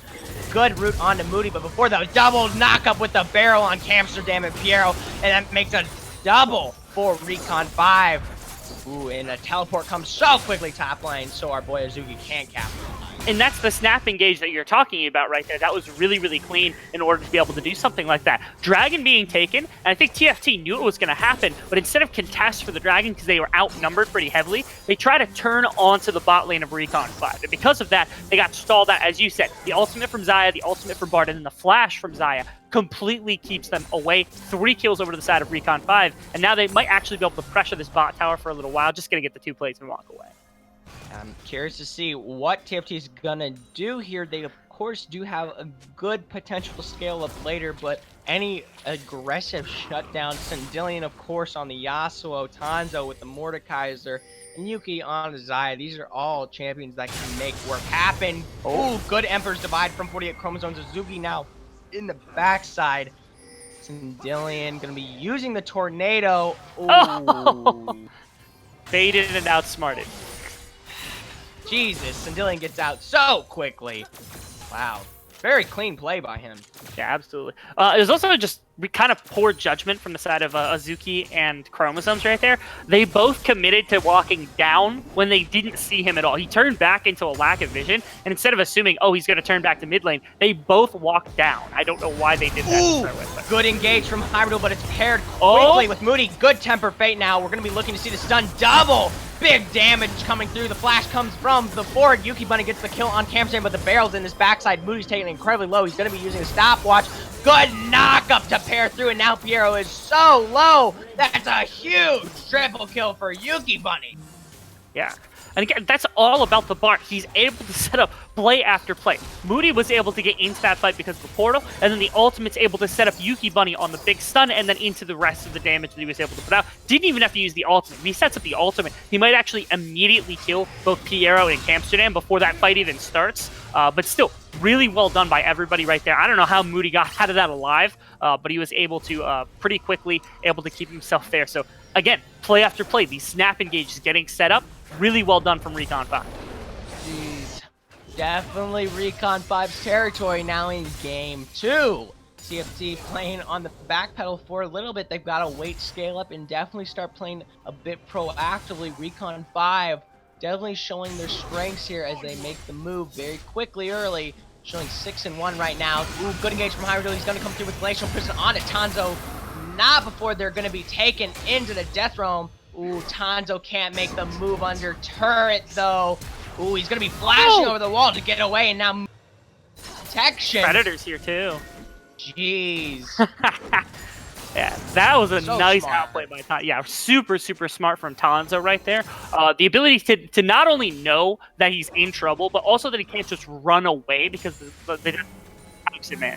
So Tanzo comes in here and he's kind of in trouble. He gets hit by the Sedge ult immediately, so there's not much that you can do. Gets a good trade onto Chromosome, so he has to kind of back off. Then the Delph Drone drops. You see him here. He has a fully maxed out secondary bar. He's going to activate it to try to dive on a tower and then realize I can't, so he just flashes the wall. And then there's no follow-up because Chromosomes can't overextend. He is too low. If he tanks 1 Q, he dies right there.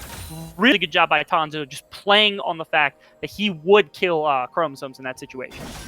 Ooh, but I will say TFT very smart to capitalize off the flash missing and disappearance of Tanzo, going for the Rift Herald immediately after this. That they can. Rift Herald's going to be pretty important. I want to see it dropped actually for the Azir. The Azir's pretty far behind right now, speaking in terms of pure gold value, because he's kind of getting caught on the bad end of both of these lane assignments. So he's down in farm, not really able to get much done right here. See, Tanzo might actually get aggressive by here. Tanzo. Looking for the autos. Emperor's Divide now back into turret. Tanzo is just too tanky, though. He pulls 48 chromosomes back. He has to flash out. Jeez, look at how much damage this man can absorb. It's pretty wild. Actually, yeah, I don't think actually, yeah, Tanzo was basically sitting at like 60% health after that entire exchange, which is just too much after being pushed under tower by an Azir. But good response also from Recon 5 into the mid lane to prevent that tower from losing more than just the 2 plates. That's gold that they're preventing, and then also a Rift Herald that's basically ineffective for anything other than just a couple hundred gold there. Now Infernal Drake's also going to be prioritized. I think that's wait a second, Azuki is gonna be cut out here. Dominus comes up for the flash backline. But the damage just shreds as Sindillion picks up a kill for himself. Yeah. Again, the really good setup around this Infernal Drake at the moment. Predator, not quite going to be making the utilization just yet. The catch comes with the knock up on the back line. Big stun as Sindillion picks up another kill. Wind wall to stop the binding. Jeez, now they have full priority over this Infernal. Yeah, super important aspect about what just happened there. There's the ward sitting in the Tri-Brush. If that ward's not there, that play doesn't happen, because what they did was they spotted Morgana walking down towards the tower and Kai'Sa walking the other direction. That snap engage doesn't happen if the Black Shield is applied, because you can't actually get a knockup. Because Morgana walked away from her ADC, you get that kill and now goes over the dragon. If they don't die there, if nothing happens there, they actually might not have the health bars to stick around dragon and potentially contest. But because they get that pick off, they feel confident to do it. Now sieging up on mid tower. Siege coming through here. Recon 5 definitely showing the prowess. 4,000 gold up, 2 Infernal, 7 kills, and some big power players through Yuki and Sindillion right now with great pairings with Moody and Boom Hunter. It's curious to see how this is going to play through. We talked a lot about just having the initially better team comp to work with. and it's definitely been shown through Recon 5 right now. Ooh, Azuki making us move on to Tanzo here. He's taken incredibly low. Realm of Death is coming out. Amsterdam is there to respond, but Tanzo just rips through.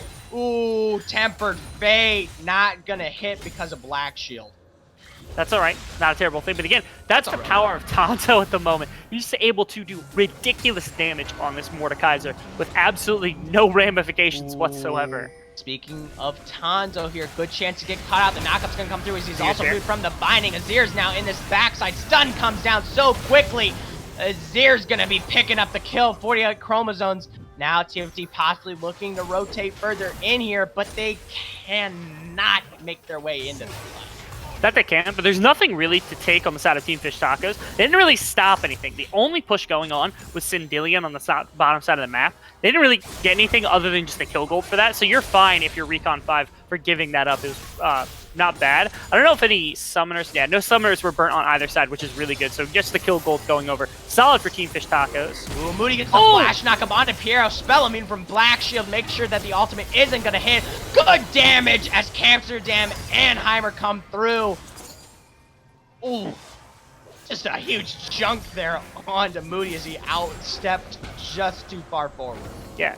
It was also surprising because that engage came onto Kai'Sa with the Black Shield up, like the Morgana was in range, but there's also no Yasuo there. Like, even if he gets that ultimate off, he doesn't kill Piero, and he's still overextended. So a little bit shocking to see that. Hanzo. Yeah. Oh, but big damage with the double stun from Bard. Told you Bard does damage. Tons of damage. I had no doubts, Rebel, that Bard does damage. Jeez, I understand Bard does damage. You don't need to flex that hard over it. Okay? Yeah, the funny thing is he only has the one support item. He actually hasn't built any additional AP. So that's coming from 20 AP on a Bard. That's it. That's a lot of damage for 20 AP. That's a lot of damage, that it is. That's a lot of damage! Alright, there we go. You can see also what ended up happening in the lane assignments in the end. So trying to give the Renekton a solid lane worked out to start with. Giving him the one kill against Yasuo was really, really good. But as Moody started to get up, as he started to get like level 6 and continue to advance in this game, the Yasuo became far more prevalent in these skirmishes, giving him that snap engage, giving them the ability to pick off champions. And so now Yasuo is ahead. And Tanzo is ridiculously ahead. He can fight either of these solo lanes himself. Speaking of Tanzo, Realm of Death coming through onto Azuki as well as Dominus from him. But the damage is just absurd. Tanzo too tanky and just rips so cleanly. Azuki goes down without really an apparent fight to be had. Yeah, and again, there was no shutdown on a Tanzo. The best bet you can have into a Mordekaiser is to try to shut him down early, so whoever's fighting against him can take these fights consistently. Because this Renekton was put in the lane with Yasuo to try to give him an advantageous matchup, he built only armor and they went right into Sojins. He has no way to fight this Mordekaiser because there's no magic resist. There's not tons of damage behind all of his auto attacks, so he just struggles. And there's no way to put Azir against him because Azir just constantly gets pushed in. So now you have bad lane matchups from what should have been solid lane matchups because the Renekton didn't get far enough ahead. Ooh. There's a lot of pressure coming from Recon 5 now. You have to wonder, how does Team Fish Taco play back into this? Honestly, like I said, this snap engage is really, really good, but you can outplay it with things like the Black Shield. We've already seen fights go poorly if Yasuo is separated from Gragas and the Black Shield prevents any sort of engage, because then the consistent damage coming out of things like Azir and like Kai'Sa through the entire fight will beat just the pure burst engage of something like the Yasuo, the Gragas, and that kind of thing. You do have to be afraid once Mordekaiser starts scaling that he can tear through your backline anyway, but that's not a problem of yours to start with. Right now, you need to take your advantages as the side of Team Fish Tacos and just prevent these engages from coming through the Yasuo and the Gragas. Ooh, Team Fish Taco, though, finally taking over priority here on the objective as they see Mordekaiser is top without TP. Gonna get a final return Infernal 19 minutes in. Yeah, very, very close. Yeah, triple Infernals for a team with Mordekaiser and Gragas and Yasuo and Xayah probably would have just been the game right there. Thankfully, they're able to get something back and give some of their carries a little bit more damage. But that was very, very scary. Good read by them, as you said. Tanzo top lane, no TP. They could take that pretty easily because they have all these champions around. Hanzo sitting in the blue side there. All of TFT, and Zir making their way up here. Heimdall is already apparently there. He dashes forward. He's going to be trying to get the stun down on him. Ooh, but not before Realm of Death comes down. He's going to be burned so quickly, but now Azuki and Amsterdam are doing as much damage as they can. Amsterdam's Ignite gets the burn damage for the final kill. Yeah, in a 3v1, just having that ultimate ready means that Mordekaiser can at least trade the one. He just didn't have the survivability or the cooldown to actually take the remaining fight. And like you said, the flash burnt from him, but the Ignite was able to bring him down. But at least Amsterdam's the one that got the kill and not the Renekton. So Renekton got basically nothing for that fight, which is a decent place. Tanzo gets one more kill, Renekton doesn't get it, and the jungler's off the map, so they have priority on this Baron at the moment, giving them the ability to get vision and push up mid lane. Tempered Fate missing. Jeez. There is also, no...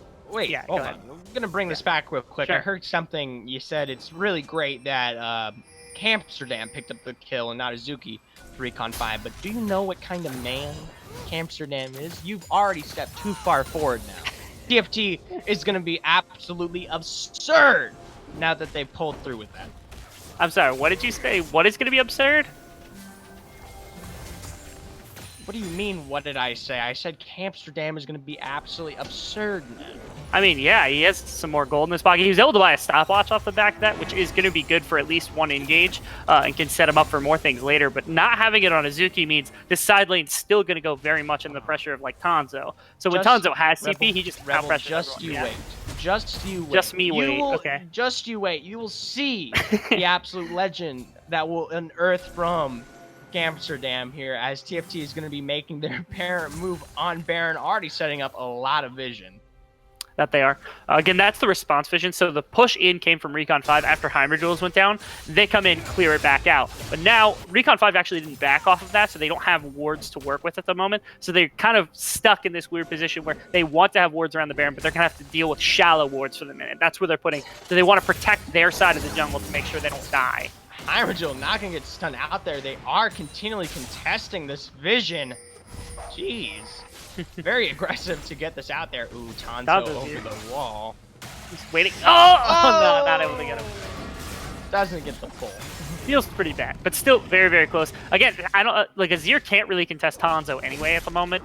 There's just no way to beat this Mordekaiser in the pure 1v1. So as long as Tanzo's not just overextending under tower, he should be perfectly fine. And Yasuo has this static shift now, so even if Azuki stood a chance in the pure 1v1 against the Yasuo, I don't think there's a way that he can out-wave clear him enough to actually get into a fight.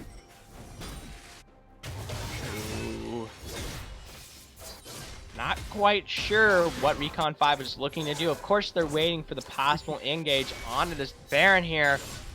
Ooh, maybe Azuki. They definitely have it set up here with Boom Hunter and Moody. The wave just isn't there quite yet. No, not quite. They're able to move up pretty quickly, so as long as this engage comes out... Wait a second here. Speaking of quickly, the knockup comes through, and he's just dead. Just dead instantly. Sindillion rips through with Moody and Boom Hunter. Yeah, best part about that... Just ripped. Best part about that also, no flash, no ultimate use from Moody. It was just the ultimate from Sindillion, and then a Q from the Bard to make sure that the CC stuck. Really, really good job by them to not burn anything significant for this upcoming fight. Ooh, Flash having to come through there from Piero. There's a lot of potential now for that Baron. Yeah, Azir does have TP, so does Tanto though, so they could look around the Baron. They might just be baiting, trying to wait for somebody to come around, but no, they're actually going to start it up. There's a ward on it though. You see Heimerdoodle on the bottom just side. isn't there. Yeah, Heimerdoodle all the way in the bot. We're going to see Teleport now coming in Double from TP Azir. on the backside of the fight. Azuki now trying to get in with Dominus. The steal isn't going to come through. Red team, Recon 5 picks it up. Yuki Bunny going to be able to take down Azuki there. Ooh, the collapse possibly from Heimerdoodle. Tempered Fate coming through. Not going to be picking up anyone. Big Glacial Person now on the backside. Tanzo going to be using Realm of Death to get out there. Ooh, just waiting possible for the Capitals. Ooh, Tanzo taking incredibly low. Heimer goes for the flash. Good knock up here with Black Shield to get the kill there. Jeez. That it was. A decent Baron fight right there from the side of Recon 5. So they traded initially Moody for just Azuki, which wasn't a terrible trade. Shockingly, the smite was missed by Moody, so they're lucky they didn't have it stolen on them right there. And then Moody got missing. Yuki Bunny gonna get hard engaged on here. Featherstorm not gonna be doing enough work. The root comes through, but it's not enough to kill. Boom Hunter can't get that final auto as Pierre picks up that second kill. Ooh, Dillian stepping up there. He can't die. That's the last member of Recon 5 with Baron buff now. Yeah, they're all kind of low, and they're terrified that Yasuo's about to make a 1v5 YouTube clip. So they're just going to back off this dragon right here, especially with Moody coming back up with the Predator. If they get hit by that barrel and get 4-man Yasuo ulted, that's 4 kills going over to the Yasuo very quickly. Smart of them to pull off and know when they actually took a decent fight. They removed, I think, 4 Barons actually off the side of Recon 5. Actually, I think Sindillion might be the only one with it. Yeah, Sindillion's the only one with it, yeah. Yeah. So, if you don't got Sindillion on that wave, the Baron isn't going to do much. So, as a whole, looking back on that Baron play, definitely 1 for 4. Yeah. Not great for Recon 5. They do still have the Baron, and they still have plenty of teamfight presence. They were just a little bit sloppy off the backside of it. So, like, they took the re-engage onto Team Fish Tacos for basically no reason. I don't think Tanzo needed to actually extend there to try anything. And then the contest stun of Dragon was just kind of unnecessary. Yuki Bunny got stunned out before he was able to actually get most of his damage off. So, like I said, I don't think they needed to contest Mountain Drake right there. I don't think they needed to do a lot of stuff, but... Good binding onto Tanzo there. Possible stun. No, Heimerdiel backs off. They don't want to take that fight. The waves are pushing in and they can't make that contention. Yeah. See Sindillion again in the side lane against Azir. Azir has no armor to speak of, so if Sindillion catches him in the right situation, he just tears through him.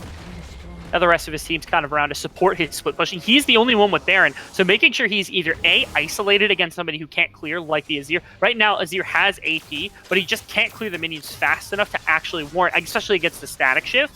But instead, they're kind of clustering around Yasuo to make sure he's protected. Not a terrible option, but they are drawing more members here. Look at this. Recon 5, Heimer. Step rush. Ooh, no one's quite going to be stepping into that bush. They know the vision isn't there, and they do not want to take that risk.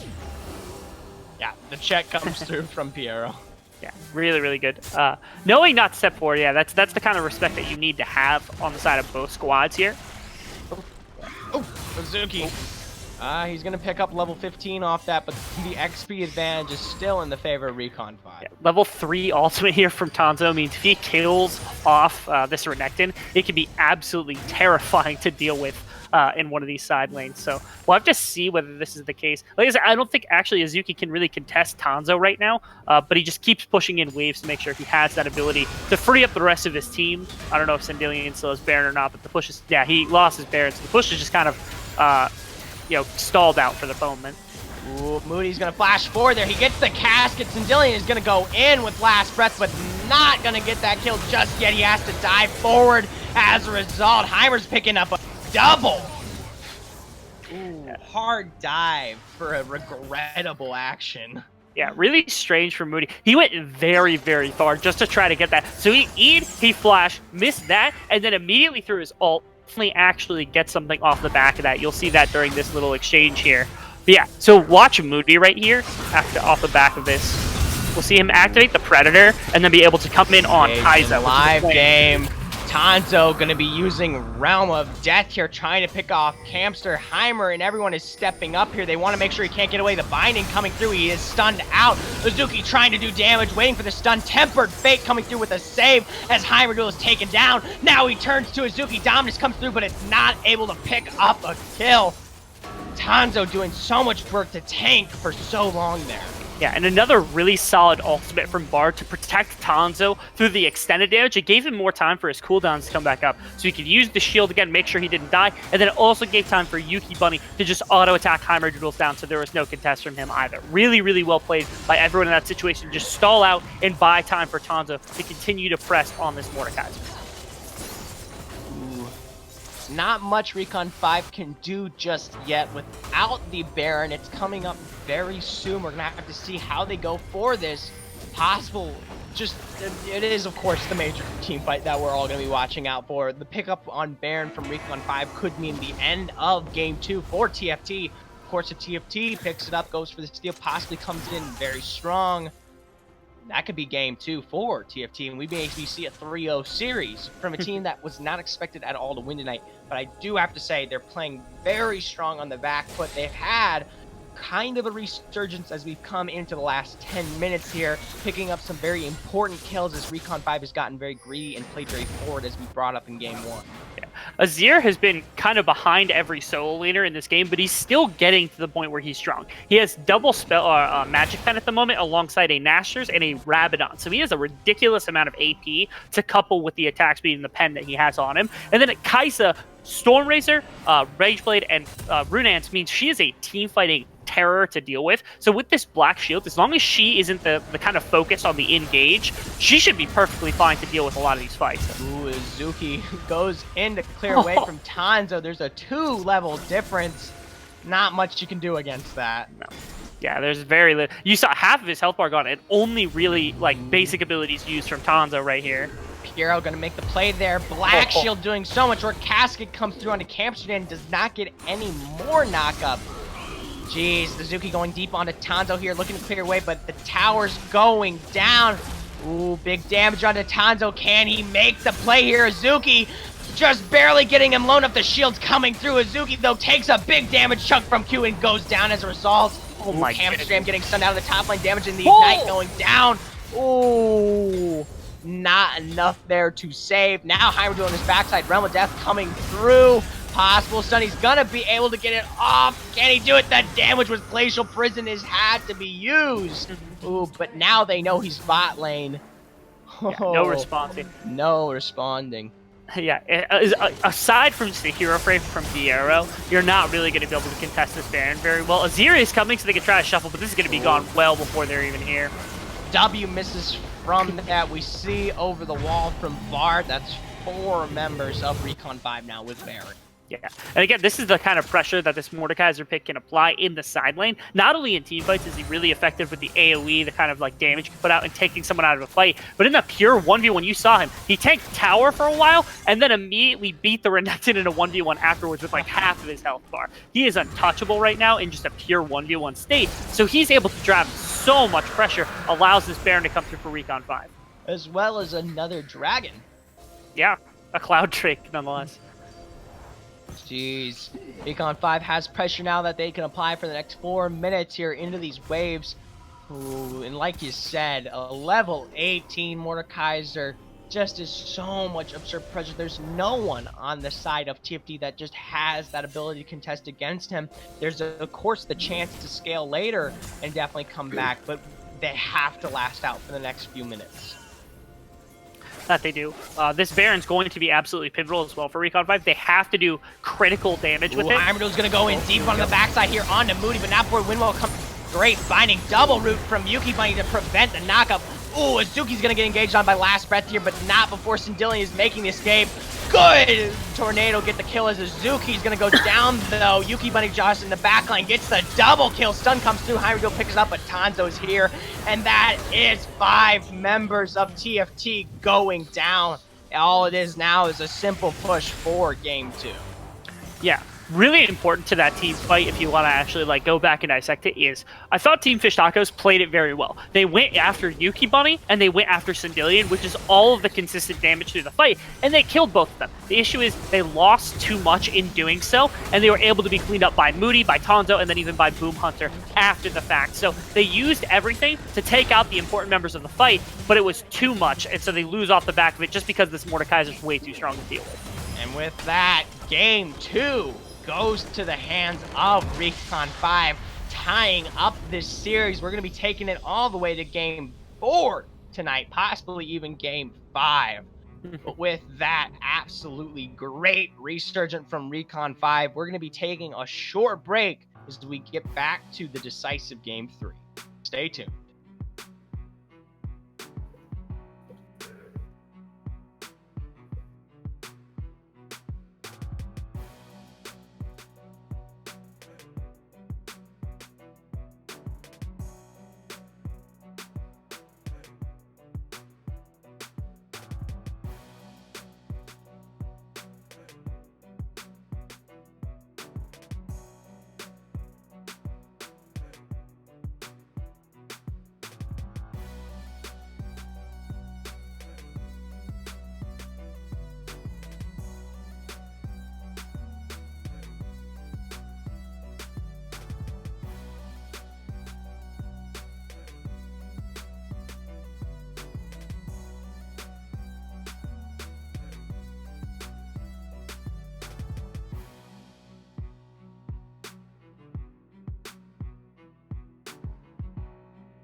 All right, and we are back looking to get into game 3 here of Recon 5 versus Team Fish Taco.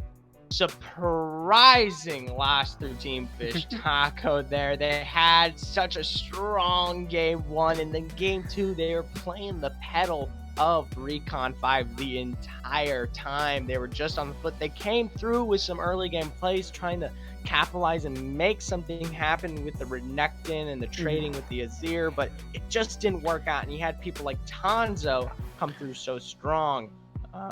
Other than that, though, I do have to make a short announcement when it comes to Recon 5 in this game. Tanzo is having some technical issues currently, so he is going to be subbed out for part-time dad as we go into, I assume, the rest of the series here. We don't know how long he will be taking to fix that.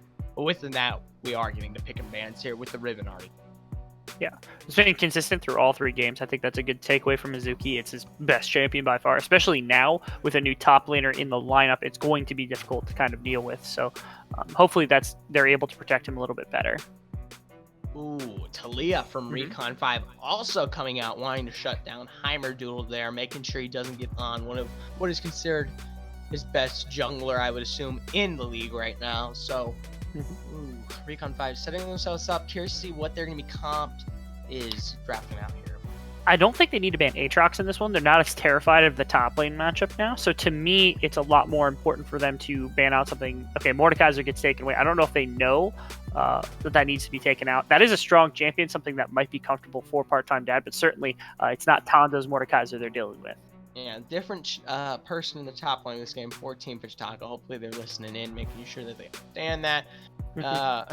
Other than that, Recon 5 third ban out here, looking to get rid of Team Fish Taco's Sejuani from last game. So they're actually focusing a lot of pressure here out onto Heimerdoodle. He does show a lot of prowess in this jungle, so now they're taking out as many champions as they can away from him. I'm curious to see what he's going to come through with into game 3 here.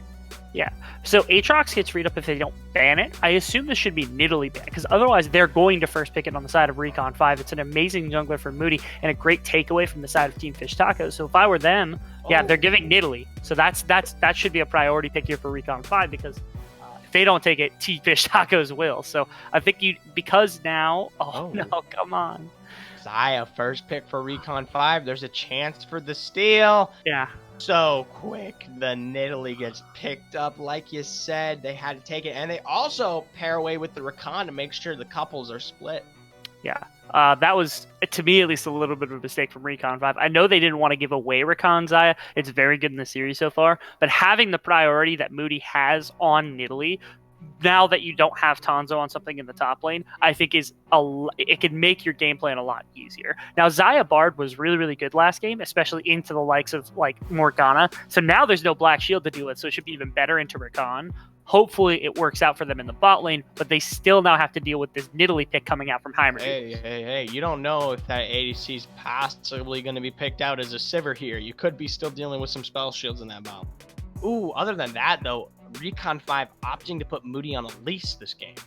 Yeah, that's a good pickup. It might have actually been a bait to not take Nidalee and try to take Elise into it, because obviously Moody might know the matchup just as well as Heimerdoodles does, so might be something he's prepared. His Elise is also very, very strong in and of its own right. So to me, Recon 5 has a lot of interesting pick here. They're not trying to deviate from the plan they've had through most of these games, so that's an important aspect to it as well. Ooh, gonna be putting Piero on what is considered one of the best ADCs he has been known to play. The Ezreal is gonna be coming through. Definitely gonna be showing a lot of prowess now in that bot lane. Of course, Tempered Fate Featherstorm is something you gotta worry about from Recon 5, as they showed very, very good plays with it last game, but they definitely have something more to worry about now. Yeah, the one thing that does become apparent to me is that Ezreal and Recon is not a spectacular lane in just on its own. It can do some pretty cool things, but other than Recon's just his ability, his engage on its own. There's no real CC that can come out from Nidalee or from Ezreal, so it's difficult to not only gank that lane outside of just Recon getting an amazing like ult off, but there's no pressure you can apply against a Bard and a Xayah. They will beat you in duels basically through the laning phase for the most part. Now, there's no way that you can kill an Ezreal. It's very, very difficult to do so, but Recon will be harassed consistently. So Recon 5, they're drafting high priority with an Elise, so I expect them to go more aggressive with the rest of their draft. Yeah, looking for that aggression, but they do pull away the Irelia and Renekton, 2 champions played earlier in this series by Predict Chromosomes. The Renektons come out again and again. Curious to see the switch up in the top side for TFT now. Wondering what they're going to be playing up there. Yeah, I'm curious to see. Taking Swain is an important takeaway from Sindelian, and not only that, but it can also be flexed to top or mid. It should probably be a mid laner, but you can still kind of flex it top if you absolutely need to. But more so, I think it's the takeaway from Sindelian than anything.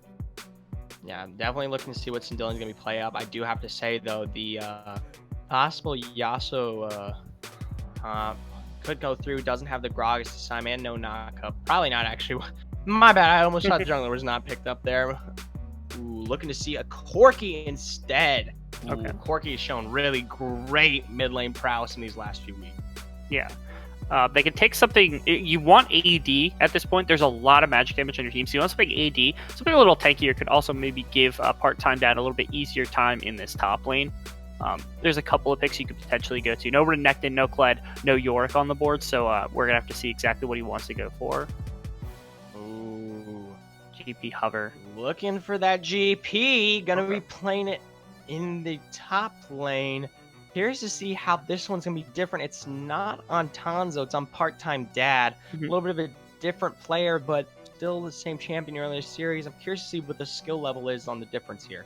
Yeah, there is priority that the Gangplank can hold in this top lane meta. Like, in fact, with Kled gone, with Renekton gone, that it might be the next best champion outside of those two, especially AD wise. Even the Jace, I'm not sure, actually bullies it out perfectly. It is a good pick into the Gangplank to start with because you can all in, you can poke it pretty easily. But certainly, I don't think Jace is the end all be all of lanes for Gangplank here. Well, the comps have been picked out, but before we get into our final pick here, I have a few announcements to make, of course. Our betting is about to close here in about 6 minutes.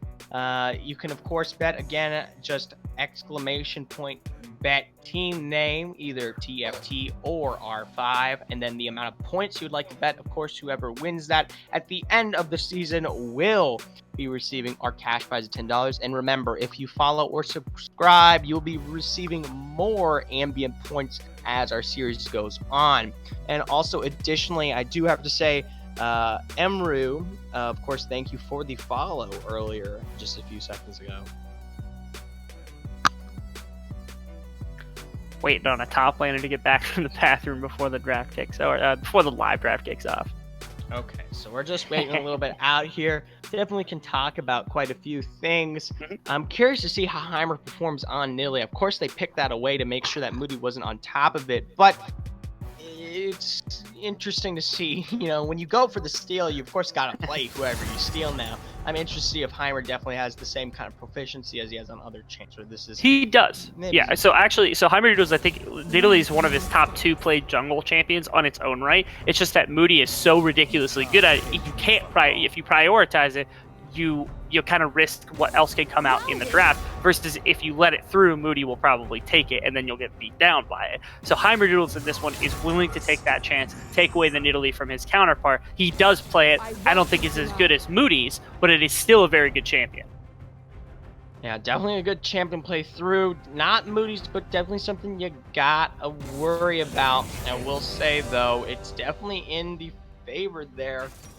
Curious the Elise pick as the response. It definitely shows a bit of prowess. You can come in, you can play very well. It has somewhat of that same kind of burst that Moody's looking through for the Nidalee, and he definitely has a certain sort of prowess that he's shown before on it.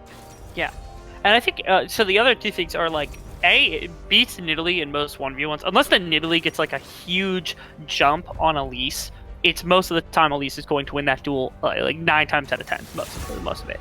The other thing is Elise ganks really hard. It is very difficult to pull off or to like not die to elite ganks if executed properly, and he has a lot of good lanes to do it for. Gangplank can chain barrels into the stun after the cocoon goes down, and then you can break the tower aggro as well. So if you want to dive, you do the same with Corki. Corki shreds armor and magic resist away from the Swain, so it makes it easier to kill him in the early game. And then bot lane, of course, the Bard and the Xayah have a ton of pressure into Ezreal, so this Elise pick, if it gets around early, it can absolutely devastate Team Fish Tacos. Ooh.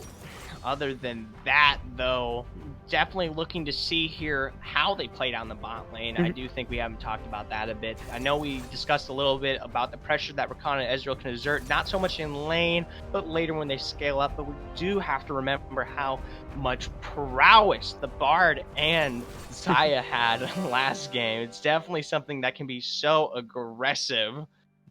Yeah, that it can. And again, last game was also into a little bit different of a matchup. It was into that Morgana and that Kai'Sa, which is very hard to get an engage off onto because of that black shield. But in this one, they're playing into the Recon, who has, he has his engage, but there's no other real way to prevent any kind of damage from coming through. So you can poke out Recon, you can stun him if his W comes through and it's too slow to actually knock somebody up. And then Ezreal's just kind of stuck behind him trying to throw out Qs, throw out autos to do damage in return. But you can harass this bot lane as Xayah Bard, and you can make sure that the Ezreal doesn't just spike onto his items really quickly. I think this is the draft mistake from the side of Team Fish Tacos. If they lose this one really hard, it's probably because Xayah and Bard just took over bot lane. Ooh, definitely something we have to watch out for. Getting a spectator delay here just a bit shortly. I will have to say, I'm curious to see how Swain and Corki play this one out. Of course, Sindillion has shown apparent prowess on it before, but Corki does have a lot of strength right now. I will bring up the fact that in game one, like you said, Swain was unkillable, but he definitely can be killed, of course, but he does have that sort of adequate tankiness that I would say TFT is lacking right now on their team, and it'll be making a great frontliner if he especially gets that point scales up well enough. Yeah. The one thing is that the Swain actually doesn't dictate much in terms of respect from the Corki. I don't think it's very easy for Swain to ever get a kill on Corki. And with something like a Nidalee, you really have to hope you hit that E to lock the Corki down, because it's the only CC you have. But Corki can get away with it from the Valkyrie. Like, the Valkyrie will prevent him from going down to the Swain and the Nidalee on the combination ganks, and I just don't know if he has the range to harass Corki back. So Corki doesn't have to, it's not a respect lane, so like something like a LeBlanc or something along those lines that can force him to buy Hex Drinker, put his itemization behind, try to put him in a hole, that kind of thing. He's going to be able to build very quickly onto Triforce and into more damage, and he's going to spike a lot faster. This is something that Elise can kind of also make go faster for him, so he gets his items even faster than you would expect him to. And that's where you want to look, is like Corki doesn't have tons of pressure being applied to him by the Swain. So how well does Sindillion get into the mid game, get into the late game with these items and start taking over? Yeah, definitely the mid-game presence is something that's going to be obviously apparently watched for, but it definitely spells out a lot of potential windows for most of these champions that have been picked here into game 3. So there's going to be that window of time where both teams are even, leads up to suddenly one team's really going to start pushing out forward more apparently than the other. So it's a very small window, but I definitely think the capitalization here is going to be reliant on who is taking more of the proactive, lining themselves up to just be there when it starts. Yeah. Another interesting thing is Team Fish Tacos composition. They're super poke heavy. You're talking Jace, Nidalee, Ezreal. Right there is 3 insanely good poke champions that are hard to engage onto because they have ways to get away from you, speed ups, that kind of thing. Swain and Recon make a decent front line, but as I said, Swain has no real way to get to win in the early game unless he finds some really good skirmishes. There's no way for him to get ahead and get to that like tanky level that we saw Sindillion at in game 1. And Recon's also quite squishy. So this front line that zones for these poke champions can be engaged upon if you find the right situation. Bard ultimates are going to free that up. Gangplank ultimates are going to free that up. And then Elise finding cocoons as well. So look for that. The poke needs to land from TFT ahead of that. Otherwise, these fights get lost very quickly. Well, it's definitely something you've got to look into here as we get into game 3. I will say it's quite even. No one has really shown that they are the apparent victor just yet in this series. So as we go to our short delay, be ready for what could be a very decisive game 3. Stay tuned.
All right, and we are back getting into game 3 here of TFT versus Recon 5. Of course, as I said, there's a lot on the plate for both of these teams, and there's no apparently just yet. Both these teams are playing fairly equal for what can preseason, I mean, in the season before, wasn't really matched up to be this way. TFT, of course, playing a little bit weaker, of course, throughout that all. Curious to see how strong they're playing tonight. That is the question. We have to see what the substitution does from part-time dad. I think that's the first important thing. And again, the other thing is the bot lanes. We kind of focused on that as being one of the focal points of the game as well. Moody's presence around the map could also be a very, very high indicator of the success of Recon 5. So we have to kind of keep our eyes all over the place to see who it is that really takes over from either Recon 5 or Team Fish Tacos. Because again, Heimerdoodles plays this in Italy all the time as well. So Heimerdoodle with the spear. Just throwing a little bit of poke to Moody saying, look at what I got and what you do not have. Other than that, though, before we get into the game, just a small announcement to remind you all once again, here at the Productions team, we are fed nothing but short white gray meat. If you want to solve that problem, we will appreciate any support we get through following, subscribers, or donations so we can have a nice wholesome meal at what you would call probably McDonald's. But $1 is just enough for us to get food for maybe an hour at most and survive to cast next week. So if you want to see us again here in your semifinals, or not, they may give the food to someone else this time. Just make sure to give us a little bit of that support. Of course, you get more points for next time when the betting comes back up whenever you subscribe or follow, but we really appreciate anything. in all reality, any money you give to the program is spent trying to replace Z because of his terrible accents that he does when he's not on stream. There will be one day, Rebel, where I'm allowed to do it, just like Moody's allowed to make a great possible engager on a Piero. Ignite comes down. Flash is burned from both Camsterdam and Piero to get out there. Yeah, really good stun from Boom Hunter right there to start that off. It was just the cocoon came in. It was a tough angle for Moody right there, and he hit the angle. It was just a little bit slow to keep Piero in place. If that were, if you were stuck there, would have been an amazing play. Would have easily been first blood. Still, really good play. Forced out both flashes, as you said. So that makes this lane all the harder now. Yeah, definitely a lot of pressure coming through from Recon 5 now. Ooh. Blue buff on the side over by Recon 5. Heimer playing really aggressively in there, trying to pick that one up. Ooh, good damage top side. Ooh, but not before Heimerdoodle here. Possible engage from Moody. Big damage. She's gonna be able to get the cocoon for a first blood. Now Zuki looking for the possible engage. Has to flash out to get away. Oh my gosh. Recon 5 playing really aggressive right now. Yeah. Moody, again, taking the advantage of that match between the Elise and the Nidalee right there. Just able to find the cocoon pretty easily, if I do recall. And then just able to take out the bird. Elise wins this matchup very, very easily in the early game pretty quickly. So really good exploit right there from Moody. Almost also burns the flash away from Mizuki as well because he came down to try to contest alongside Heimerdoodles and ends up burning that flash. So it's another advantage gotten by Recon 5 here. Get Moody here making an engage onto 48 chromosomes. He's going to be taken incredibly low. Moody picks up another kill early. He picks up another flash, too. He's now been directly responsible for 2 kills on this game and 4 flashes being burnt. The only one he didn't was Heimerdoodles, who he killed before the flash could actually go off. So really impressive by Moody. It's him dictating the pace of the game right now. That is exactly what you want to see on this Elise pick. It was a great counter pick to this Nidalee so far. Ooh, I think Moody's just a little angry, Rebel. He got the Nidalee picked away from him, and now he's making the plays to make sure it never sees the light of day again on Heimerdoodle. That does. Heimerdoodle comes up towards top lane to try to put aggression onto Gangplank. That's not being found either. Gangplank getting free reign to just farm up. He is the subsequent replacement for Tanzo, but he definitely is playing it well, keeping the CS even and not particularly making sure that Heimerdoodle gets that easy engage. Definitely want to see if he can make... Oh my gosh, Boom Hunter. Yeah, these That's bindings. another Q, by the way. Yeah, That's another Q. These bindings are super hard. It's such a wide skill shot, you don't always know. And the other big thing is, like, even if it hits you and you are like teleport away like Ezreal does, if he hits another object with the remainder of the Q, you will still be stunned. It doesn't matter. We actually see Elise coming back down to the bot lane. No flashes either. This is terrifying. No flashes. We're going to see Bard over the wall. Piero's going to be trying to make his way out. Good knockup from Camp Surround. Really Recon by Mudo, but the damage is ripping through. Feather pulled back. Yuki Bunny picks up a kill. Piero there, Amsterdam. Oh, he knows it's over. He's just walking around here. They're opting to give that to Yuki Bunny for a double kill. Yeah, super easy. Again, this is just Elise capitalizing. 2 flashes gone in the bot lane. Nowhere for Piero really to go. And a fantastic Q. Another wall stun there from the Bard onto the Ezreal prevents him from actually even eing away from that situation. Really clean again. This bot lane taking advantage. It's 2 places of advantage for the side of Recon 5. Elise in the jungle and in the bot lane. And they are pressing those advantages hard right now. And yeah, pressing it really hard to pick up a very, very early in first 6 minutes here. So quick. We'll have to say, looking at what TFT can play into this, they definitely have the potential to scale through and maybe rely on some of the tankiness in the possible Swain mid lane as they pair into mid. Good combo can come through that, and of course, as we talked about a lot earlier, they can always poke out, especially with the Nidalee Ezreal combo. It's not completely over just yet, they just have to play it correctly. That it is. Ooh, Solid part-time dad taking a chunk of damage there, but he's able to heal up real quick. Yeah, he's taking the brunt of damage, but actually Elise is coming up here. Ooh, Cannon Barrage coming down. Azuki's gonna go in hard, trying to pick up kill on the part-time dad. No. Now, teleport comes through. He's gonna go down. Oh, Piero is all the way up there. Ooh, he tries to make the E play, but the Cocoon for another double kill on Moody. 4-0 now, 7 minutes in. Yeah, absolutely phenomenal play on Elise. It was a great start to that gank. He just goes right over the wall, comes in. Azuki had 0 clue that he was going to be anywhere near that area. He was completely baffled that Moody had even been there. And then Piero, he teleports in off the back of what looked like a complete surprise. Oh, no. Getting stunned into the wall there. The Ignite comes through. He has to flash out. Camstam goes into save. He's able to shield. Oh, no. Good Tempered Fate on both of them. The Q comes through to get that kill. Now Yuki Bunny coming down with Featherstorm, pulls back, gets the kill really quickly. Recon 5's bot lane picks up another 2 kills. I want to see like a replay on that because, yeah, I saw there's a tunnel that went through. I'm not sure why it was followed right there. Yeah, Bard actually came like 1 tunnel and then Nidalee follows him through it, instantly gets wall stun and just gets permanently punished right there. And then Boom Hunter, pretty easy ultimate to hit because the Ignite was on. He had vision of the Nidalee on the backside. And then Yuki Bunny also finishes that play out with a very nice flash to get his Featherstorm in position. Oh my god, Boom Hunter takes a huge amount of damage. He's gonna be hit. A True Shot Barrage. Gosh, thank Yuki Bunny being there to follow up. Ooh, fight going out here in the top lane. Part-time dad is able to orange and heal up. R5 Moody now looking to get onto Azuki. He does so quickly. Moody picking up another kill. 5-0 now. Ooh, big spear. Sadheimer can't follow that up. Yeah, it looked like the play was trying to be donated over, or the kill was trying to be donated over to Gangplank there, but the Spiderlings actually ended up getting that kill for Moody once again. The back on cancel, and a Dark Harvest stack. Well done, Hyberdoodle. Jeez, but it's not enough to pick him off. You really want to be taking out the man right now. Yeah, that he did.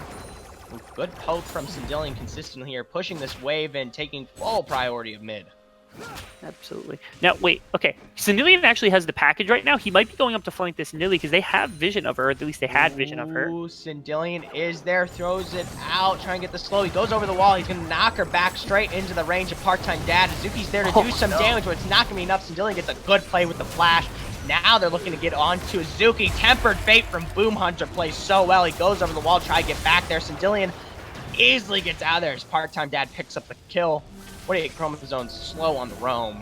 Yeah, really, really clean there again by Recon 5. Great roam from Sindillion, and then using the cross Valkyries to prevent higher duels from going anywhere. And then part-time Dad roaming back up, ensuring that his mid laner doesn't get punished by Azuki. And like I said, Boom Hunter also came out of absolutely nowhere right there, and he was able to make that play work very pulled well. under turret, gonna take a turret shot, goes over the wall to get away.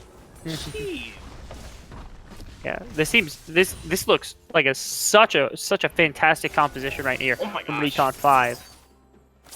Very quick Q thrown out there to prevent Moody from really getting in hard. He's still sitting around. He knows he has the priority. Ooh, possible dive engage. Just waiting here. Ooh, teleport is now coming in. We see the quickness coming through for the charm as well as the ultimate pairing through. True Shot Barrage goes down, but it misses. 48 chromosomes flashes forward. He's going to be using the ultimate demonic ascension to get as much damage as he can. He has to pull out the stopwatch not to go down immediately. He turns his attention, Yuki, but he's going to miss the ultimate. Camstram gets the knockup for the shutdown. Now Moody's too far back. He's going to get rooted. Goes TP down for the kill. We're seeing the TP from Corky. Ooh. No one can really go in there. Corky just not in the range to make the plays happen. Yeah, kind of a shame. A little bit of an overextension there from Moody, trying to dive that tower alongside Yuki Bunny. Yeah, there was a Doodle. Wants to go in here, throwing the spear. Sindillion misses, dodges it back. So much poke going between these two teams. 4v2 right now. Yeah, absolutely. It's still going the way of Recon 5. They're able to push this out. Piero is also very low health.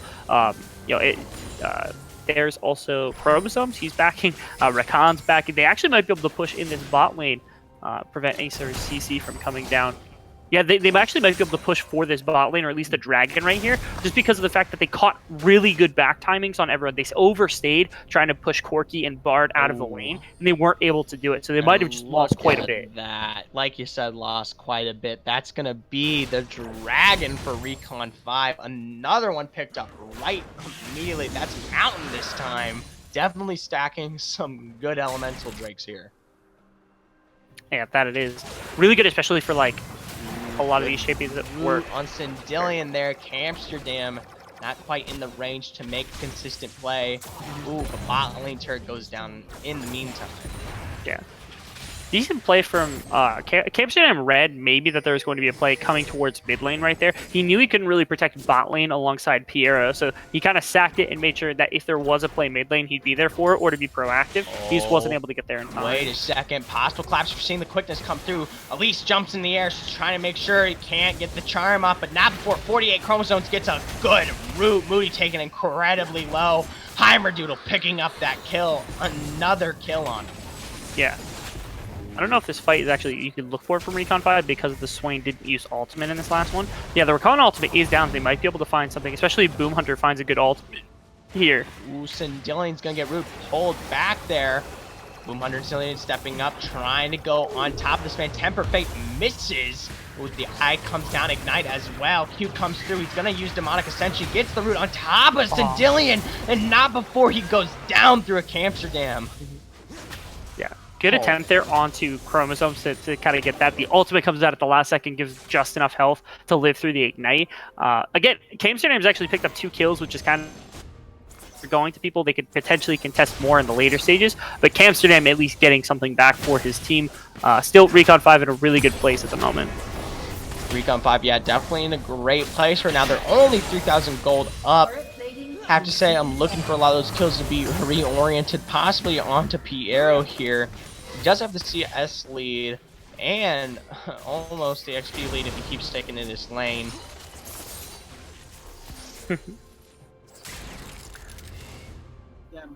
Let me see. And we have Bard coming up towards the top side of the map. I don't know if this is actually going to amount to much. There's going to be... Yeah, okay, so if Jace backs here, there's going to be a siege up onto this top tower. That's 2 plates still going over. Oh, no, plates are about to go away. Still, yeah. Top tower should be sieged on pretty easily right here. You've got Moody, you've got Yuki, you've got Boom Hunter. They're all sitting there waiting. And you've only got Heimerdoodle for the response. So, yeah, teleport's coming through the mid lane. Definitely looks like this top turret's going to be going down in the favor. That's more gold to the side of, yeah, just Yuki over there. Jeez, that's a lot of gold you're pumping into that ADC, and they're already pairing it straight into the Rift Herald. Yeah. The objective control from Recon 5 this game is just absurd. This is what we expected to come out and see from game 1 in Recon 5. Good They dodge came out from Sindillion there to ignore the root from Swain. Yeah, it's hard. Really important to do so. Yeah, you're fine. Yeah, Oh, Rift Herald being Rift dropped Herald, mid. They're yeah. gonna siege up on this tower. They have all 5 members here actually, and Heimerdall's is just now coming down, and Jace doesn't have TP, so this is gonna be rough for them to try to hold. Turret's taking the chunks. 1, 2, 3, 4. Oh! Goes down a tempered fate as well. Cannon barrage. Good knockup from Camstran in this backline. But Heimer, he's just barely in there. Yuki Bunny does so much damage. Ooh, now they have full priority to smack this turret as hard as they like. Azuki's on the side here. May look for the Q. Ooh, but now poor turret goes down. Yeah. Really important to like caveat about that fight. Those were both just supports being playmakers right there. Boom Hunter hits 2 people. Yeah. Damage just isn't there quite yet, but still it hit. Yeah, this poke is going to make a massive world of difference when damage items start to come through. But yeah, this fight was really dictated by both supports. Boom Hunter hits an amazing thing. So he hits a real ultimate there to start that fight off, gets 2 people within it. But then the issue is that really good from the opposite side. Amsterdam with that Recon ultimate getting right into the middle of the team in response prevented the engage that probably should have happened. Turned it from basically 2 kills in a tower into just 1 kill in the tower. So really good job by Amsterdam protecting his team by doing that. Boom Hunter and Amsterdam showing a lot of play that is really, really good here. But like I said, this Bard is just doing phenomenal work right now. And it definitely has to pair a lot with the fact that Amsterdam is playing a champion that heavily relies on a team that really just kind of wants to go in more and capitalize off the things he has with the knockup and the quickness. And when you're running a poke comp like Team Fish Taco is right now, you don't really have that strong of an engage. Yeah, you can run with Heimerdoodle and Azuki to go in deep there, but when they're not in position like Azuki wasn't in that team fight, you can't really capitalize as much as you would like to. And again, Amsterdam is a pretty good engage option for this team. It's just that he is relatively squishy. He's not like entirely squishy. He has some protection to him, but he is definitely not like an Alistar. He's not a Malphite jumping into your team. He's not this super big tank. He's just a Recon. He's partial enchanter right here. So dragon contest here from both sides. Yeah, but look at Sindillion up in the top side. He has full range to go on that turret. Oh, Pierre was taken so low from Yuki in the back line. They're going to just heal right up with Redemption. Gosh. They can't really even engage too hard on this dragon just yet. Yeah, Recon 5 doesn't need to fight this at all. They just lost their top tower. Corki has TP too, so they can come in and take this fight. Yeah, there it is. Speaking of TP, Corki's coming in. Nice ult. This comes out. Camstran misses it. He goes through with the charm. Now in this backline, part-time dad has to flash to get out. Azuki goes for here. He's taking incredibly low. Featherstorm, and his team is there to help out. Yuki and Boom Hunter both get rooted on this backside. They're taking incredibly low, but it's not going to be a picked up kill at all. Definitely a scattered fight. Now looking at Heimerdoodle. Ooh, he's over the wall. Good flash comes from Yuki Murder to avoid the damage. Now Heimer over this backside. Oh, big damage comes through. He's taking incredibly low. Nice. Sindillion gets the snipe out there for the kill. Yeah, that could have been a much different fight from the side of Recon 5 also. It was just scattered all over the place. Amsterdam started it off by preventing the engage from coming in when I think they wanted it to. Still a really good ultimate from Boom Hunter. Kicked that off really well. Really good flank as well from part-time dad. I think he hit a really good barrel chain onto at least 2 or 3 people off the back side of that. The vision is out. They got blue buff on priority. Big Q comes down. The knockup misses for Amsterdam. Moody goes up in the air. He has to go down though, and Amsterdam picks up that kill. Shame it didn't go on Azuki or 48, but still. Yeah, had to make a split blue buff. Yeah, had to make a split-second decision there. I think just dropped on Recon, expecting him to pop a little bit faster. But with those Merc Treads, he was able to go through. As you said, I think if he drops on Azuki, he might be able to get Azuki before he dies. The contest wasn't needed, but still, at least that's the aggression of Moody right there. That's kind of what he does on this champion. Moody definitely playing really aggressively, really a response to how Recon 5 plays as a whole. Like you said, as we've been actually saying this whole game, they have a tendency to really go in deep there and then just kind of, if they make a mistake, they get punished very, very hard for it. But if they don't, they really come out hard. So high risk, high reward, just like our roulette system here we have on the ABL. For anyone who is watching, the chances are low, but there's always a chance. I'm the only one here tonight to win it so far. All you have to do is type in /roulette and then all of your points, of course. Yeah. Believe it or not, I think it actually won someone the points contest last season was rouletting. So if you're up there in the leaderboard, but you're not quite there, you're not sure if you're going to get the points, you got to give that a shot because it does work sometimes. Yeah, just remember, you got to roulette a certain amount of points afterwards. So All of them. Roulette something. I usually go with all because if you don't, you're not getting your highest risk reward, just like Recon 5 here tonight. Yeah, that they are. Now they're putting some good. Oh my gosh! Wait a second. Wait a second. Jordan Disgrace just roulette all his points and he won. Oh, let's go! See, everybody in the chat, I want to see the roulettes. We know we have 2 winners tonight. We can do it. It's not impossible. It's not impossible, folks. It's definitely out there. Absolutely beautiful plays from Jordan Disgrace in the Twitch chat here tonight. Yeah, absolutely.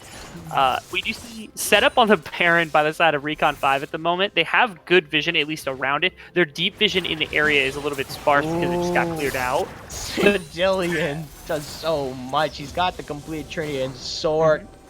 Back later, he may pick up that rapid fire cannon and become a monster. Yeah, and this Gangplank's also working very well. If it weren't for Jace being able to just clear his wave in 1Q, you'd be able to put even more pressure onto this tower. Both TP's up from side laners, but Gangplank's going to be able to keep them pushed in at least. I don't know if Baron's actually been kicked off yet. No, Baron hasn't been kicked off quite yet. Ooh, waiting for the engage there. They're just poking it out back and forth here. But Recon 5 is just waiting. They want Team Fish Taco to step up here. Oh, they got the vision to do so whenever they want. Heimer doing this backside by Krugs. He gets poked out so quickly, the damage. Sindillion goes through back there. Cam Barrage comes down. Now we see Demonic Ascension for 48 chromosomes, but it's not going to be enough as a double kill rings out for Sindillion. Oh my gosh. What was that damage? He like one-tapped Nidalee immediately. She had to heal and she jumped away but just couldn't get anywhere. And then he just tears right through that the Swain as well. The Swain has the fully stacked rod and the ult on, and it wasn't enough to prevent. Now this Baron is completely free. Baron, of course, is completely free. You have Campster, Piero, and Azuki on this backside trying to poke it out. Piero, possible true shot barrage isn't gonna make the steal. Moody picks it up for his team. Oh, the ultimate temper fade hits Azuki. Oh, he's out so quickly. Sindillion picking up that kill. Yeah, this is just pure dominance from Recon 5. They're dictating every engagement, every little skirmish that could ever go off. It's being started by things like this Nidalee, or my apologies, like this Elise and like this Braum, and it's working out in spades because the damage coming out from the Xayah, who got super fed early. This now 6-kill Corki, who is also, I think now he is officially the highest gold recipient in the game with 2 completed items and a 3rd on the way. And even the Gangplank, who's now completed 2 items himself, has a ton of damage to follow up these engages. Even when Moody gets overextended, these engages still work out because of the damage coming out from the rest of his team. Ooh, definitely damage you have to pair with, and watch out there. That's another dragon to the side of Recon 5, and now they've got some movement to play around with. Jeez, they've got full Baron. They're making the siege on the bot turret here. TFT's got to start poking hard and fast if they want to see Game 3 play in their favor.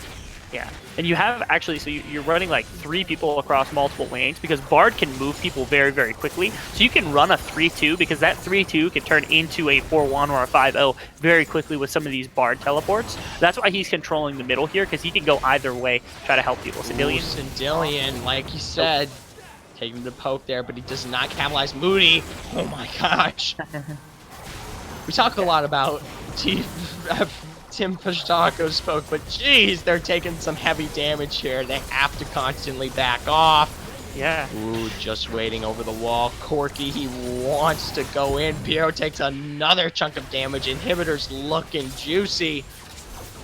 And bot lane tower is still being pushed by the Gangplank as well, so that bot lane tower, at minimum, if not the inhibitor on the bot side as well, also going down. Ooh, possible engage. So we're going to see the quickness come up with the knockup. Amsterdam's taking incredibly low. Good heals on top of R5. Moody's there. Temper Fade on the backline. Amsterdam's going to be hit. Now we're going to see Cannon Barrage come through. Amsterdam goes down as a result from Yuki Bunny in the backline. Corky gets a good play forward there from Zedillion.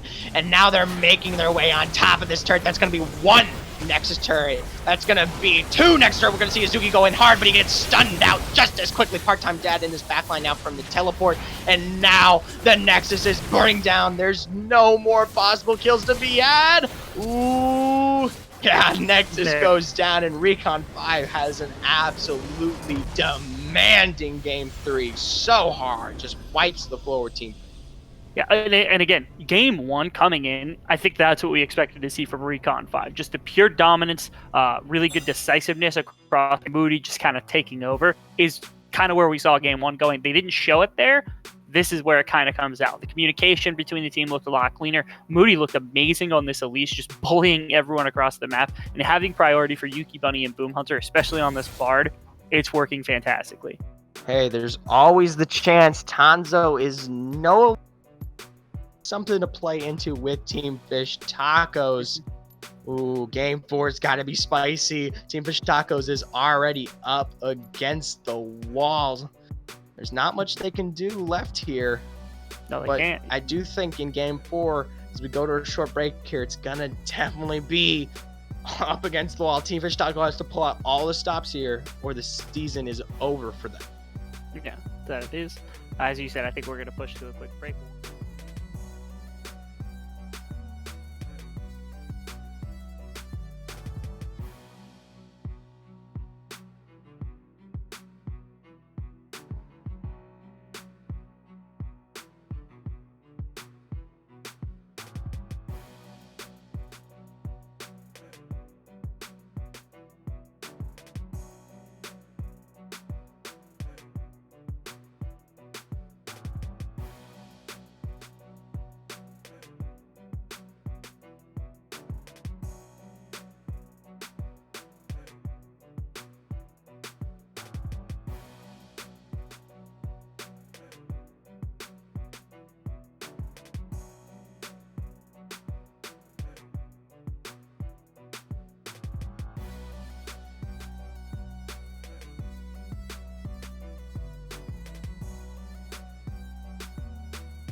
All right, and we are already back getting in hot to game 4 here of TFT versus Recon 5. Let me tell you, TFT comes out swinging game 1. They say, we've hit hard this season, but we haven't been hit hard enough. And they get off the floor and they say themselves, we're not done just yet. And they pull the game 1 strong. They come in hot and they come in fast.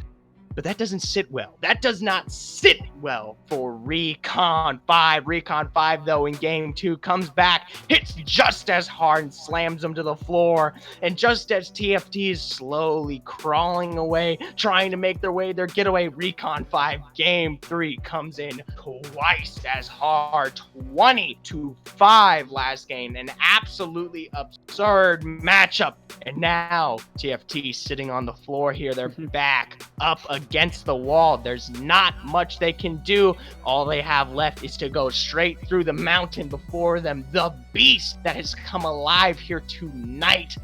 Recon 5 showing an absolutely prowessful, just beautiful plays here. And we have to make sure and watch that this man on the floor, this man who's been up against the wall, Team Fish Taco, a team with a low elo all season, 4 straight losses, can become an absolute legend. There's definitely a possible chance as we watch Recon 5 here in game 4. There's definitely a good chance to see if TFT can come into this and slam them down on the floor and wipe them hard as we go into pick and bans. Thank you for that vivid imagery there. I feel like a lot of this series so far has just been dictated by who is actually making proactive plays and doing it better. In game 1, TFT, they had the Talia, they had the Renekton, the Aurelia, things that could really move forward and just kind of aggress against Recon 5, and it worked out to their favor. Game 2, Recon 5 had the Mordekaiser, they had the Bard, they had the Yasuo Gragas, and then in Game 3, as you saw again, it was the Elise and the Bard really taking over everything. So what they need to do is they need to be the ones aggressing, making the plays happen, kind of driving the games themselves, because that's where they succeeded in Game 1. Yeah, definitely something you gotta watch out for. There's definitely that aggressive, ability that TFT needs to start playing around. I do not think Talia is going to be let through the bans here, but I'm very, very happy to see Bard finally go down. TFT recognizes the prowess that Boom Hunter holds, and they're making sure Tempered Fate will never see the light of day again. Yeah, that it will. And I was actually talking about that in the draft right as we were talking. I said Bard needs to be banned away because TFT's the Tempered Fates have just been too good, picking off champions and just like dictating a fight by destroying them. Ooh, Illusion ban. That's the first time we've seen that. Not quite sure, but hey, Lucian can definitely be the pick you don't want to play against, especially if TFT's lining up for something early here or late. Maybe if they're lining up for something early here, they want to have as much prowess as possible.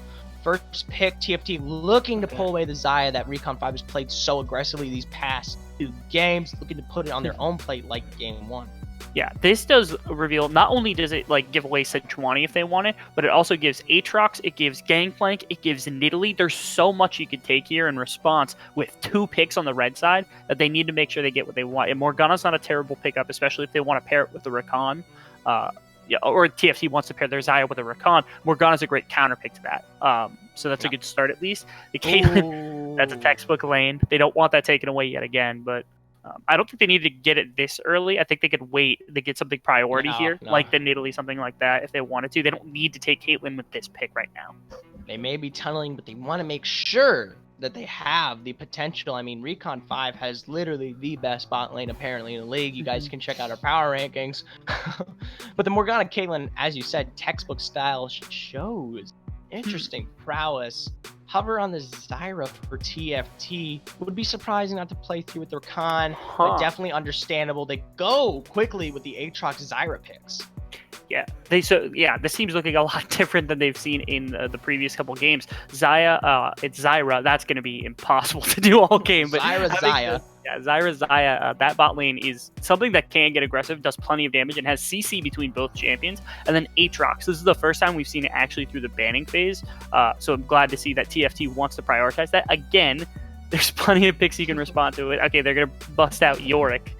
That's all right. Okay, all right. That's respectable. Yeah, this is a different man. Recon 5 still playing with the replacements up for Tanzo, so not quite the beast we've been seeing. Tanzo, my boy, different type of man. Yeah, definitely different champion pool. Sejuani, of course, being banned out here, one of the highest pick ban champions statistically, and Nidalee going away as well. Surprising Recon 5 didn't try to get priority over that dragon. I mean, sorry, they're jungler early. Yeah, I was a little surprised to see that as well.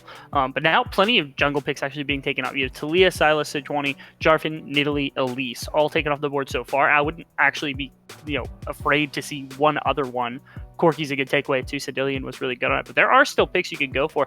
For me, Swain is actually an amazing pick for Recon 5 with this composition. I think there's plenty that you can do with Morgana and Caitlyn, but then you need flat engage from the jungle position. I don't know what's left that would be a fantastic engager from the side of Recon 5, but that's up to them to decide. Like I said, I think the Swain for Cedillion was really, really clean in game 1.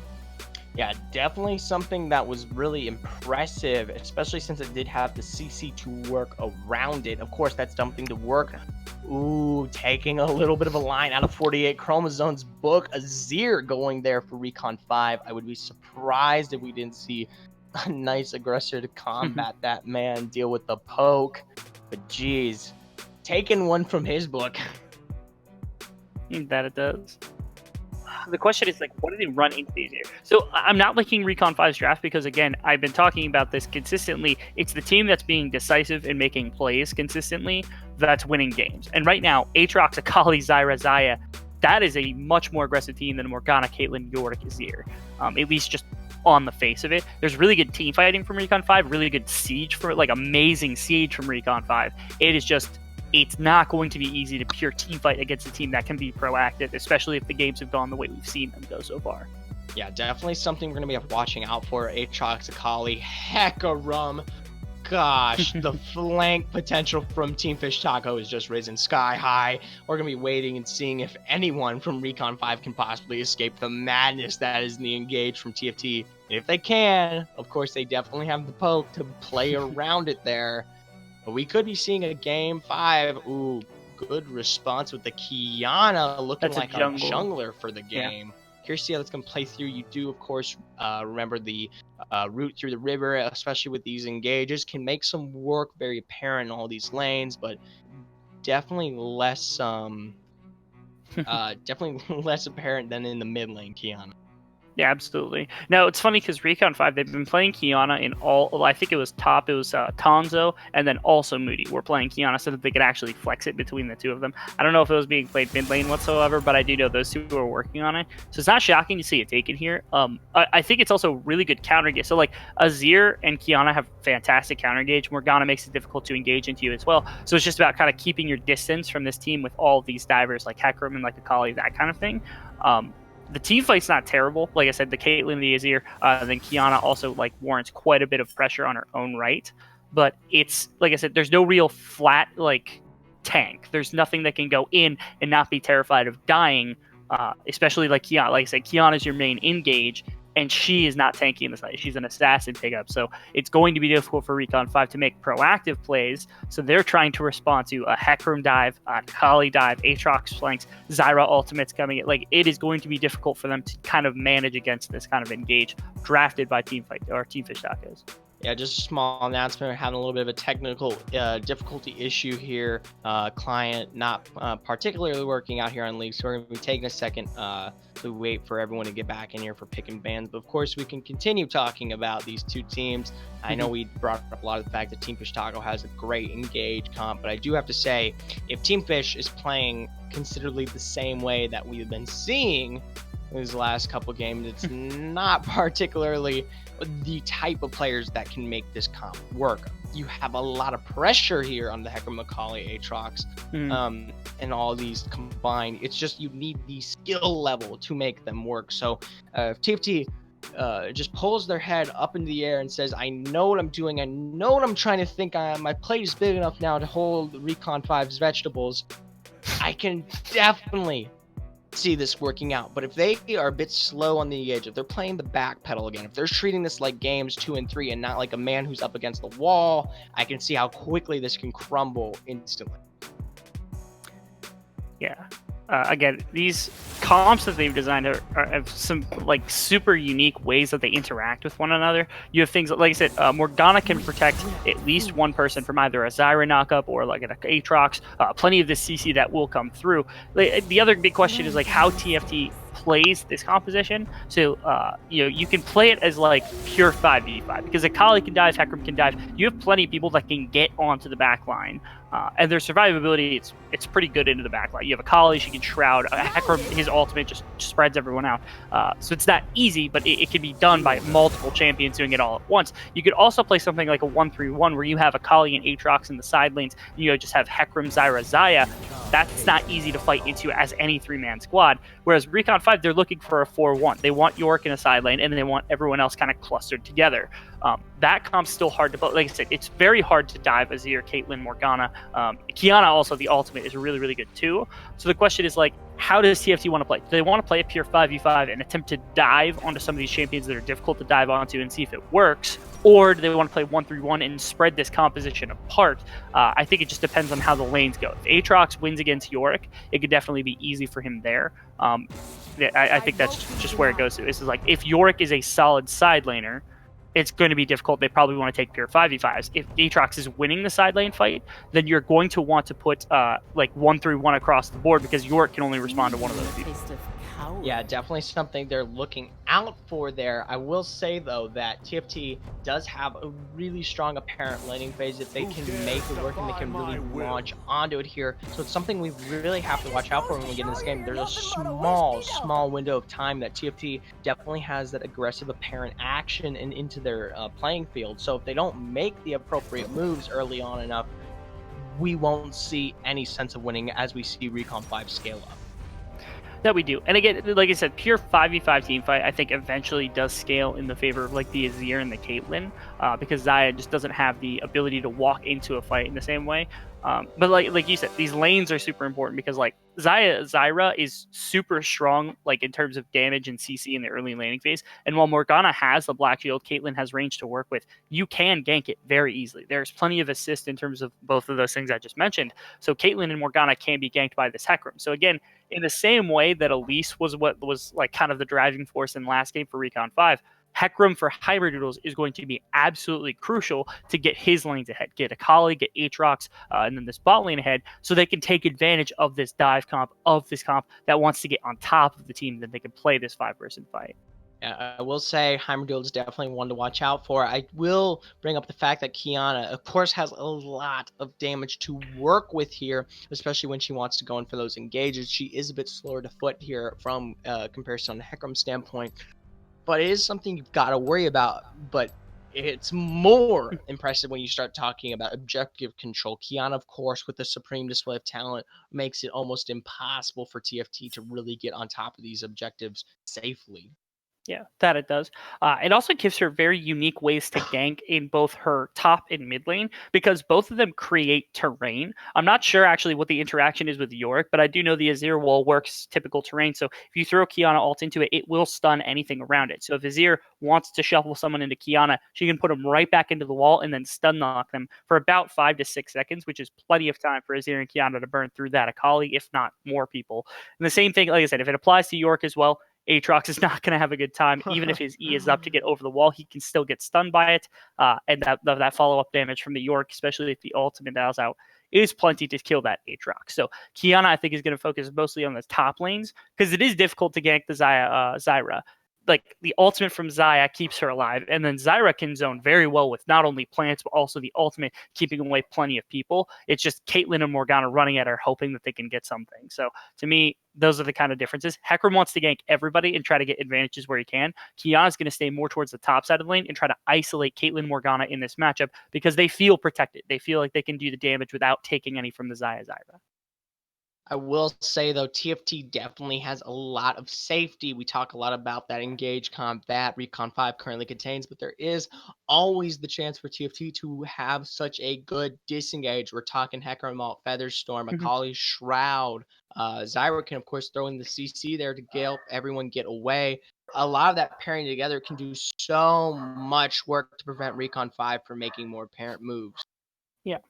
Zyra also is very important because I think she is the one response that you have to Kiana. If Kiana has the black shield on her, Zyra can not only break the shield, but can also CC the Kiana so she can't follow up on if she even does get a decent ultimate off. And Azir's going to be further back. He can't really follow up super well. Caitlyn's going to be autoing from further back. So as long as if Kiana dives too far, she can be punished very heavily by the Zyra pick.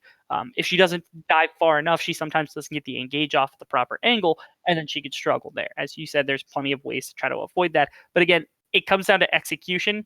TFT's composition's rough to execute. I think it comes down to Heimerdoodles. But I do think that they have plenty of tools to actually win this game. The tools to win this game are definitely set up and ready to go. I will say we're looking at what could possibly be the final game here. TFT, like I said, this is it for them. If they lose, they're out for the entire season here. Their journey will come to an end tonight, so I better see all the stops being pulled out if they want to win game 4 and take us to a game 5. But with that, we're going to be taking a short delay here as we go to our loading screen. So we will be right back quickly as we get into what could be the final game of this series. So stay tuned.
All right, and we are already back into game 4 here of Recon 5 versus Team Fish Taco. I know I already talked about it, but this definitely could be the last game for Team Fish Taco. So with the difficult comp that they have set up for themselves, we better see all the stops pulled out.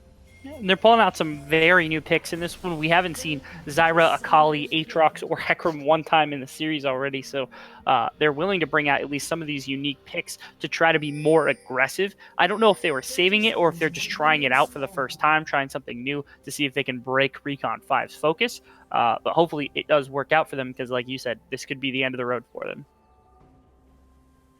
Definitely could be. That would be it. I like how both teams playing it really safe right now. They know this could be it for Team Fish Taco, or Recon 5 may have to play another day here in the game 5. So no one wants to take too many apparent risks. They're not even going for a real contention on vision just yet. So it's definitely a safer game, kind of like game 1 here. They're just feeling each other out right now. Yeah, they are.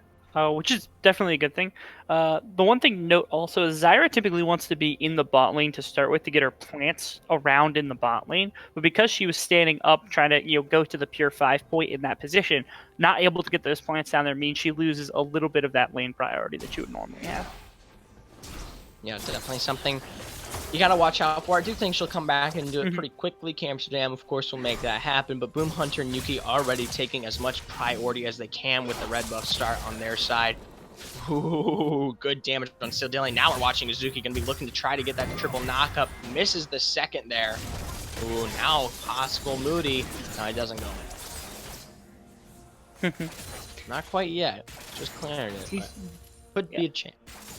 Good attempt from Mizuki. He tries to get some damage out on a part-time dad, but with the bone plating right there, it denied a fair amount of damage, and then also dodging that second Q was rather big. Kiana's also on the top side of the map, so she can look up there for a gank onto Izuki if she really wants to. I don't really know what the pathing should be here for Moody. Obviously, he's looking at least closer to the top side of the map.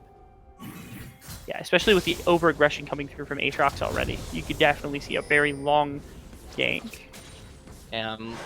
Definitely something you may see could go around the back of the wall there, Parrot, but I do think the contention for the scuttle will be more apparent here first before anything. Yeah. Moody also put down a ward to spot out the blue buff take from Heimerdoodles here, so he knows exactly where Heimerdoodles is. That means they know on the bot side of the map they should be able to push at least pretty freely. I want to see that come out here from the side of Recon 5, because they need to make sure the Zyra can't get plants far enough up to actually matter.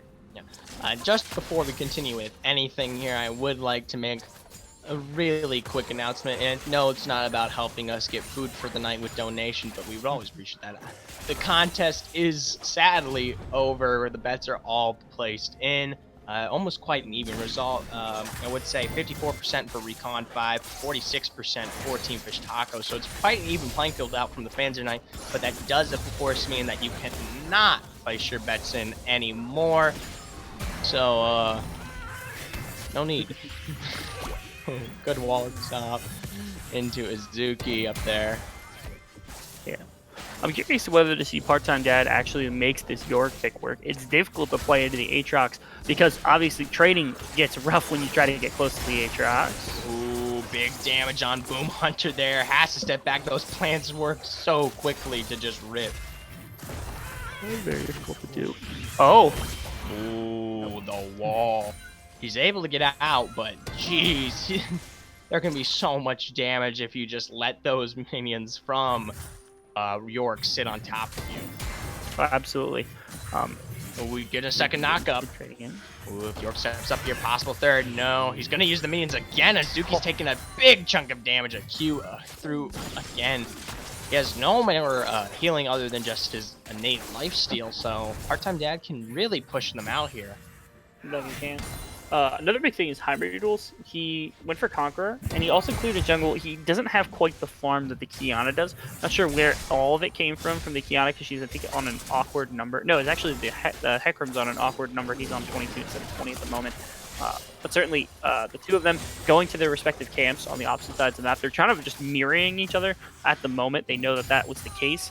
Again, I want to see Heimerdoodles get involved in the Hecarim. He can't just sit around and wait for things to happen on this map. He needs to be the one kind of being proactive and doing things. Yeah, it's something he's got to watch for. Ooh, good pullback on Part-Time Dad there to prevent the damage from coming through. If he had gotten that engaged there, Moody would have come in so quickly to finish the work.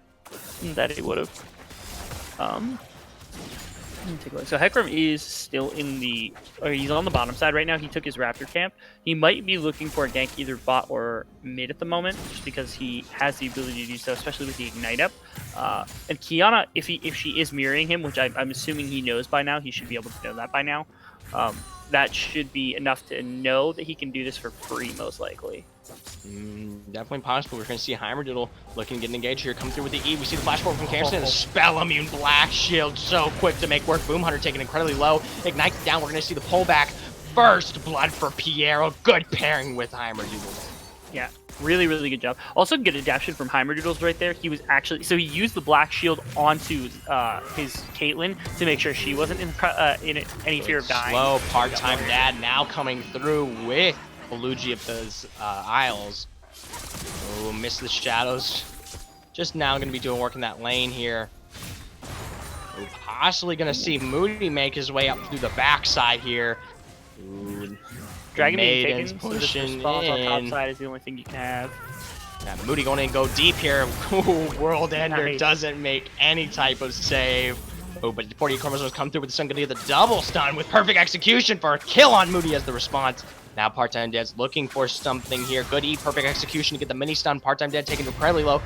Ooh, Chromosomes opts to go over the wall instead of fight that one out. Oh, a teleport coming through here from Piero, possibly looking, from Azuki here. He's not going to pick up the kill, but he's going to be able to get back to lane and start picking up the CF. I bet he will. Oh, yeah. Good job. Yeah, he wanted to make sure he wasn't going to get that kill over. I think he was terrified the Aatrox would follow him if he tried to walk back towards his own base. So instead, just goes ahead, executes, and then he's going to walk back. It's pretty simple. It would have probably cost him even more time to try to escape and then back. So instead, he just gets the instant back from dying. He's going to come back to lane fresh as a daisy. Well, definitely TFT playing it out aggressively like they need to. Nothing set in stone just yet, but Heimerdill making a good gank into that dragon. Of course, early Infernal for TFT. Keeping up this momentum will definitely play well into their comp. Chromosomes, of course, showing the Akali so well in the top lane, so it's definitely starting to look in their favor here. Game 4, we may be seeing that possible Game 5. No. Now we do see Kiana actually coming up here to try to aggress onto Azuki. Oh, he used the E, can't get over the wall, has to auto attack. Moody's gonna get the stun now. Azuki taking solo, gets the flash, knock up another one. Ooh, maybe not gonna get the triple, goes in to get the triple, gets a good auto on Moody to finish the job. Now he's looking at part-time dad, has to make the escape. Ooh, Yeah, that 48 damage chromosomes, looking for chase on Sindillion there, lets him go away. Jeez. Azuki, really impressive flash plays there with the Q into the damage. Yeah. No level 6. Boom Hunter gets a stun there. Now we're going to see the Zyra knockup. Not quite going to come through. Oh, but the damage. Boom Hunter outstepped so hard there. Yeah, great damage output from the combination of the Xayah and the Zyra. The two of them, like I said, their kits are loaded with tons of like damage and CC. So even being a Morgana walking onto that with a black shield was not enough to protect her from the damage that actually came down. So just a little bit of an overstep from Boom Hunter there, trying to get some aggression onto the Zyra, I believe it was. Yeah, definitely not something you want to see there, especially when you're pairing so well between Yuki and Boom Hunter. You need your comp to be working together at all times. So that kind of misplay with the outstepping there is not something that's going to consistently work, of course. I don't think so either. Still, for 3 kill advantage here, actually, yeah, 1,500 gold is pretty good. It's the first real lead that they've had in the last 2 games from the side of Team Fish Tacos, so you got to be happy if you're them right now. Also, yeah, if you're a Team Fish Tacos fan, you're definitely feeling yourself. Yeah, Kiana also just unlocked her ultimate, which is, like I said, she got 2 ganks off without it being up, and she lost that second one pretty hard to the Aatrox. But now that she has the ultimate up, it's a lot different when she wants to gank down here, or gank anywhere, really. She's posturing towards bot lane, but they don't have Caitlyn, so I don't know if she actually Oh, but want Amsterdam's going for the board. Moody gets the knockback. Oh, supreme display of talent so quickly to do all that damage. Ooh, now we're looking at the engaged top. Gonna see the knockup on part-time dad. The wall preventing so much. Ekram goes in the back. The flash comes through. He goes under the turret to try to do damage to part-time dad, but not before the turret does most of it. Now the maiden just finishes the job. Yeah. Oh. Massive overextension right there from the side of Heimerdill. He like drove down. Once the flash was burned, he probably should have just turned away and walked out from it instead of trying to overextend under the tower to get it. Obviously, hindsight's 20/20. He didn't know that at the time, but there were a ton of minions up. He had the ultimate up as well. Good root in the bot lane. The binding comes through now. The change. Soul Shackle's laying out. Featherstorm's coming through, but not for the sun. Oh, good damage there from Caitlyn pairing with the stopwatch from Boom Hunter. Yeah, just like that, this game's actually right back to even, both about 16,500 gold. Should be potentially. There's 2 more posturing. So Kiana's back on the top side of the map. She can potentially look for Aatrox. He's dove on the tower right now. Now Zuki taken real low from turret. Oh, part-time dad traps him out, and now that gives so much time for Moody to get in this lane. The stun comes through, and he just goes down immediately. Now we're seeing Heckram in this backside, trying to get on top of Boom Hunter here, but Ace in the hole doing work on Amsterdam. Ooh, possible shift here. Boom Hunter taking so low. The blinding comes down here onto 48 chromosomes, but he's gonna make his way towards Boom Hunter. Yeah, he knows he's done. He's done for. Ira takes him out for a return kill, but have to say, Recon 5, the last 2 to 3 minutes has backpedaled all of the aggressive lead that Team Fish Tacos came with earlier. Yeah, really well done by, like, Moody's been around the map pretty consistently, and then that last play, taking advantage of the fact that Amsterdam wasn't there to aggress onto Piero, who just overextended. It's a really good way to just get a little bit of gold in your pocket. It does stink that Boom Hunter went down during that process, but still really, really good. Heckram's on the bot side of the map with this Zyra. They could take they could take Dragon very, very easily now because the Rift Herald was just taken by Kiana, and I expect that to be the response here from the Heckram. Now, Heckram looking to pick up that Dragon real nice and quickly there. Curious to see where that Rift Herald is going. Where do you think, Rebel, they should probably try to make that? Right now, like getting the Yorick ahead is very, very important, but also you could easily throw it into either the Azir lane to get him some more gold, try to make your solo carry a little bit stronger, or you could throw it bot lane to try to drag some pressure out. It would definitely open up space for Yorick to take his own tower, if that were the case. If you knew exactly where if Heimerdoodles respond to the Rift Herald on the bottom side of the map, you'd know where he is, and then Part-Time Dad could start pushing up in this lane, because he does have some decent damage. He should be able to take a fight against Azuki, even in just in the right situation. Yeah, 2-level advantage right here. That is astronomical. Definitely something you can play around. Before any action breaks out here, I do want to give a quick shout out to Drula for giving us that nice follow here at the ABL, where we're not fed anything except crumbs and bits. We always appreciate any support. Ooh, speaking of support, Moody coming in to support Part-Time Dad up in the top side. World Ender comes through out of the supreme display of talent. Just ripped through. Part-Time Dad gets another kill. Ooh, 48 chromosomes is now in a bad place with that teleport. Oh, the root misses from Moody. Yeah. The most important bit of that is just that the Akali was able to protect top tower from going down, because Yorick can very easily split push this down, but here is Rift Herald being dropped on the top side. We'll have to see if this actually confirms the tower or not. Akali's sticking around, and Azir should also get pushed in mid lane here. Do not think Akali can really step into this one. Looks like almost a free turret. They're going to take it down to one playing, but they are backing off because they do not want to contest against Azuki there. Yeah, got a couple of turret plates, and the majority of that tower is now gone, which is really big for the Yorick. But obviously, that's not what you want to see from the Rift Herald. You don't just want to see a couple plates and that's it. So. Big damage coming in now, but the teleport from Yorick. Good root, ace in the hole, going straight on the camper down there as he's taking to 1/3 health. Ooh, turn your attention mid lane. Heimerdiel goes over the wall. Woo! Oh, the flash outplay from Zendilion, throwing Heimerdiel for a loop there. Zendilion with a very, very clean getaway right there. I don't know how exactly he was able to force the prediction there from Heimerdiel that he needed to come back over the wall, but very, very good job, Zendilion not going down. No, he just has the most immaculate reaction time ever. That he does. Yeah, he's, like I said, Zendilion's been consistent all season, and he's honestly one of, if not the best mid laner in the league. And you see it every single time he's in one of these plays. He just makes it look so easy. TFT looking to pick up first turret. Given all the pressure that we've seen from Recon 5, especially now in the bot lane, as Piero's taking a chunk of damage from Part-Time Dad and the chains are coming down from Boom Hunter. It's surprising that they were able to take advantage of the wave priority and pick up that first turret so cleanly. Flash is available. I don't know. Yeah, Part-Time Dad probably could have gotten aggressive there onto Amsterdam and Piero if he really wanted to, but the feather placement's just too big. Actually, Akali and Hecarim waiting around this bot side, waiting for something to happen. Heimdall goes in. Ooh, 48 chromosomes going to the backline. Oh, the Shurima shuffles so quick to make its move. Ooh, Shroud deep in this backline. Boom Hunter's taking incredibly low. Amsterdam now getting burned down from Maiden. Shifts his attention. Oh my gosh, so much going around this map right now. We saw World Ender come out through the top side. Oh, 48 chromosomes. Oh, there's so much. No one's making it engage. Everyone's just throwing out the damage, but no one's going for the kill. I mean, Chromosome went really, really deep to try to get something. He just wasn't able to lock it down nearly in any way. Moody, I don't think, has the mana for his ultimate. Otherwise, he probably could have taken a fight against Suzuki in that top lane. Yeah, definitely something he could have played through there, but like you said, no mana. Absolutely. So we see this York is remained bot lane for so long. Like, he's literally been down here since he teleported, which is rough. Look how quick the clear coming through, though. Heimerdiel maybe looking to back. Hamster taking incredibly low. Ace in the hole going to be doing some damage. Nice binding. Good binding from Boom Hunter. Very, very clean. I want to see. So York just finished his Trinity Force, which is a big power spike, especially into the likes of the Aatrox, because those auto cancels can really start to pack a punch on that Q.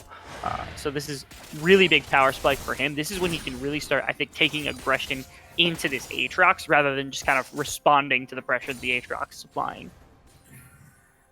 I do think, not to get on Azuki here, but I do think Part-Time Dad has had a lot of the pressure in this lane consistently, just absolutely making a lot of work with York even before Azuki could come online in any sense of fashion. So it's really been his lane to begin with. Oh, I agree completely. Yeah, that's nah, I don't disagree with that. Yeah, he's just gonna walk up, take that. Yeah, he's just gonna walk up. Big damage. Azuki's got to get out of here really quick. He knows he can't fight this one out. Yeah. Ooh, No Yuki Bunny. possible dive onto Piero here. Big root comes through, Featherstorm goes down. Piero throws it the wrong direction. He's gonna go down as a result. Dirt does damage to Moody here, taking him to half health. But now before Campstand is gonna get rooted. Now we have 48 chromosomes in the back line to pick up the kill on Moody for the overstep there. Yeah. Really, really good roam there from the side of Chromosomes to respond to that. Still very, very proactive play from the side of Moody, able to kill the Zaya, keep them away. And this tower is still under siege pretty heavily. Under siege. Talk about part-time dad making his way around them, forcing the response from Azuki, trying to get these turrets out. Yeah. I think one more wave. They're able to push this one in. But yeah, Zaya's not going to make it back for this wave most likely. So they should be able to push this tower in. Ooh, Chromazone spotted out there, making sure no outplay can happen around the back. Heimerdoodle possibly not going to really get a great engage here because of that outsight. Oh, but it does look like the Dragon may be going over there. Ooh, Ace and Hole does a lot of damage, but now poor Heimerdoodle is going to be trying to get an engage here onto Part-Time Dad. He's taking low. Part-Time Dad has to go over the wall, does not want to get engaged on there.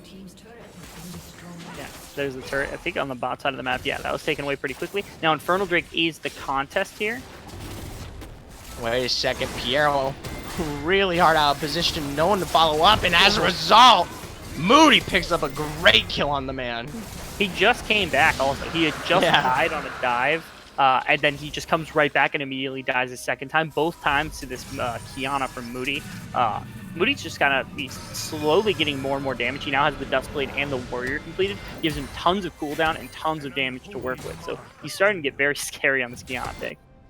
Yeah, the Kiana is absolutely monstrous right now. I will say the teams are still semi-even, but where the gold is situated is just something you've got to worry about. Part-Time Dad on the York has shown suppressive play consistently, and of course, Moody making the rounds around the map is just a consistent monster.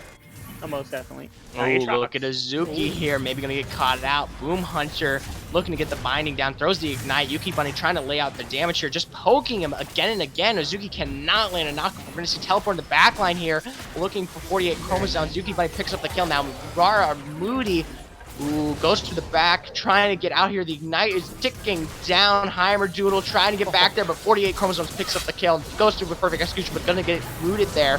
Yuki Bunny gonna pick up a kill on the man, Heimerdoodle, but not before he does enough damage to pick off the backline as well before going down there for a triple kill. A phenomenal triple kill right there from Yuki Bunny. The big thing is, like, Chromosomes is coming through on this Akali, and he's just sweeping uphill consistently. But during this, he's not able to do much.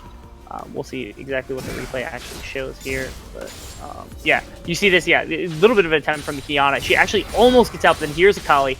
Absolutely devastates right there. And then perfect job by Yuki to get into this brush. So he kills one person there. He's going to put more damage down onto the Zyra so that he knows he can try to secure that kill. Then it ends up just being like a 3 for 3, where all 3 kills go onto the ADC. That is an absolute win for Recon. Yeah, curious to see how they're going to play back into this. Recon definitely showing the prowess here into this game. They were taken out a little bit early, but they've made such a move. And now Yuki Bunny coming through has so much potential to work with. 5-1 getting that triple kill in that last fight. So certainly. And again, Yuki Bunny scaling up is also a very important part of this team composition. The more damage that this Caitlyn's going to walk away with, the better they siege, the better they can kind of, the better the game plan goes for Recon 5, because that is your main damage source alongside the Azir. Cindy really hasn't been involved very much this game. Certainly kind of like just doing his part as like a system player, not dying. Good binding on the 48 there. Very well done by Boom Hunter. Ooh. Everyone's got TP up except for Chromosomes, so no worries about Part-Time Dad making it to the fight on time. Yeah. Yeah, we see quite a few of them. They're actually backing up to this Baron. They have plenty of vision around it. Ooh, Heimerdoodle Izuki going in really hard.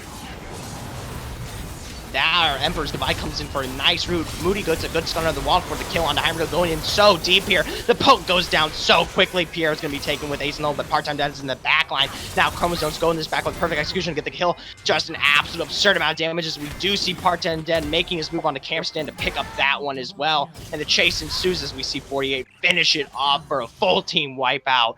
Recon 5 have full priority over Baron now and can make a move on the map. very, very simple. I want to see that fight one more time, but it was a really good flank from Kiana to kick that one off. It just like she jumps over the Baron wall after the side of Team Fish Tacos engages into Morgana, and that allows him to get, I think, 2 pickoffs before anything else. And if the Akali didn't have more damage, that would have been a very, very easy kill. It would have been a very well done team fight. Let's see where we come back to here. Yeah, so we see the engagement here really, really well shut down here from Sindillion on this wall to keep this Hecarim out. And then here's the engagement from Kiana over on this side. Good assassination there, good assassination there. Gets picked off on the front line, and then Akali ends up just going into the back line trying to get something, gets one back, and then the rest of the fight's pretty much over because it is the Zyra being chased down by this Yorick, and then the Caitlyn and the Azir are able to do enough damage from far away to kill this Akali. That's a free Baron for them, and really team fight. And that's the kind of gold that you need if you're on the side of Recon 5, to just make sure these divers are not having an effective game. Ooh, definitely not an effective game for TFT. We talked a lot about the potential skill they needed to pull off to make this work. And now their backs up against the wall. They're just fumbling it out one at a time. Ooh, big damage in the backline here. Now we're going to be seeing the engage on the part-time dad. Heimdall not able to pick that one up. Instead, now we're seeing Moody pick up a great kill on Chromosomes instead. Ooh, that's possible. Inhib, they don't have a good defense to work out there now. Oh, Zuki taken really low with Maiden there. He has to get out. So many members taken so low. No one is able to respond. Piero has to back off so far. Heimerduel's coming through, but it's not going to be enough to stop this inhib. See how he peters about there. Yeah, really interesting right there. And so they send 2 people up to try to respond to part-time dad while Akali gets picked off, and that means there are 2 members of the side of Team Fish Tacos to respond to the push of 4. This 4-1 strategy we were talking about at the beginning of the game, the one that Recon 5 really wants to run very badly, has a 2-kill Azir with plenty of gold and a 10,000 gold 5-kill Caitlyn that can siege down towers. You cannot expend 2 members of your team that almost die in the process. Ooh, good binding on Camstan with 48 in the backline to get so much damage. Moody over the wall picks up that kill so quickly. Ooh, but it goes deep on this backline. Ooh, it's actually Piero who gets the kills. We see Heimdall coming for the double now onto Piero. They're launching hard onto Moody here in this backline. He's going to go over the back. Flash comes through. He's trying to get away. Woo! He knocks him back for a good display of damage, which was a supreme display of talent. Ooh, Heimerduel, and everyone's just chasing this man down. We see the autos coming through from Zaya. The feathers burn through as he picks up the kill. Now Heimer's going to go hard, engage onto part-time dad. The wall comes through, but he gets out just fine. Maiden's doing some supreme damage. Azuki kills it, but Azuki's going to go down as a result. Ooh, he can't push this turret in any much further. He's going to back out, but geez, the damage from part-time dad at this point is absurd. Yeah. Remember, this guy is subbing for Tanzo. Yeah, and believe it or not, he's actually the highest gold, he's the highest gold in the game right now, even over the opposing Zaya. So he has 11,400, well, like 300 gold over the opposing Zaya, who is the next most. That is super impressive. He didn't start this game off with a bunch of solo kills or tons of pressure, at least until the Kiana started getting a little bit more like the ultimate mobility down. But he did a very good job on his own this game, and now he's dictating the silent. No one can respond to him. He just walks through teams. You saw him do it twice, basically, where he's walking through 2v1s and just winning everything, and that is the important part of this. Now you have a super strong Caitlyn, a very well fed Azir as well, alongside a Kiana who can dive and turn fights around, a Morgana who can throw Black Shield, has plenty of utility, to work together alongside a split push Yorick who is very, very fed. That is a phenomenal place to be if you're Recon 5. Team Fish Tacos, we saw the strength of their composition. If you can get Akali on top of Caitlyn and take out the primary source of damage in the 4-man, you can win those very easily, but then you have no response to the Yorick right now. Speaking of response, look at the response on this top side. You're seeing everyone from Recon 5 trying to make their way up there. They're looking to pin out this final wave and take down another inhibitor. They have plenty of vision control in this topside jungle, so it's going to be very hard for Team Fish Tacos to even make a play to defend this tower right here. I don't think they even risk it. I think they just wait, try to defend at their inhibitor. Yeah, looking like they're just going to try to defend that inhibitor like you said. Not much you can do there. TV's like actually coming in from behind. From the back, Azuki trying to go in. Heimerduel is going to go deep in his backline here. They're going to be picking up the kill onto Sindillion as he's rooted. Ooh, the backline's really strong here. Azuki trying to go in. Boom Hunter and everyone's taking low. Moody trying to get out here. Hybrid incredibly low. Goes down. Azuki Buttles just dishing out their damage again and again. And now Part-Time Dad responds. That is every member of Team Fish Taco down. And it is looking like the final game of the series is going straight to Recon 5. And they are making their way to semifinals. They started off really weak. That first game looked very bad and they lost it very clearly. These last 2 games have been some of the most dominant I've seen from them in most of the season. So very impressed by the side of Recon 5. Like I said, they learned, they adapted, and they did very, very well in the games. It's definitely something impressive you want to see in playoff seasons. Recon 5 has an uphill battle if they want to make an assertive win against teams like First Blood Marauders, who they recently just lost to, or even Dynasty, who has shown such prowess throughout the entire season. So it's definitely good to see great dominant wins, but you have to remember this is Team Fish Taco. So Recon 5 definitely has some issues they've got to work on, but they definitely are a contender for the first place position here in playoffs if they play well. Yeah, that they do. It is also impressive for a lot of reasons. So they ran 2 completely different comps. We saw some unique champions, some good champions. So we saw the Caitlyn was really good from Yuki Bunny. Moody's Kiana was actually very, very strong, and they were running it in different ways. They had different engages. They were able to respond to the pressure being applied by things like the TP from Mizuki, the ultimates from Hybridoodles. They played their composition very well for how they were playing in the game. And I think game 1, they weren't able to do that. They weren't able to take kind of what they needed to do and execute on it. But as the series continued, they started to get that. And as you said, they have issues. They need to fix them. I think after this, they are at least confident at minimum going into the semifinals. Yeah, definitely something they're going to work on, but it's very apparent that they are a contender. With that, though, Rebel, what do you think is our MVP for this really, really impressive series? Recon 5 played well all around. It's going to be hard to pick, but give me a bit of your rundown here. Man, that is a really tough one. Like the 2 that come to mind just immediately are like, that's rough to do too. So like to me, Sindillion and Boom Hunter had really good games 1 through 3, but then went completely silent in game 4. Yuki Bunny played pretty well throughout the entire series, but didn't really stand out until the last one. And Moody had really good games, but he had like highs and lows in between each game. But like I said, to me, Sindillion and Boom Hunter through games 1 through 3 played super consistently, and then just kind of disappeared in this one. But they didn't need to take over in this one, so I don't know. Like, so what are your thoughts? I need to gauge your thoughts because this is a tough decision. All right, yeah, it's definitely a tough decision. I will say I agree with you on the Yuki Bunny. Played consistently, but really shined game 4. Moody, of course, making great plays, but Heimer, I will say, wasn't shut down in a lot of these games and was very apparent continuously. Sindillion, of course, plays a strong mid lane, but I truly think our main man in the bot lane, continual tempered fates again and again, continual engages, showing so much prowess on the Bard picks game 2 and 3, and of course the Morgana made its work continually come through.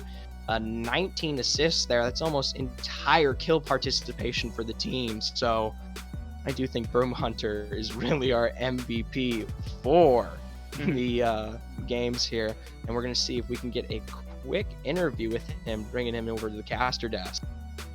Yo, what's good? Hey, Boom Hunter.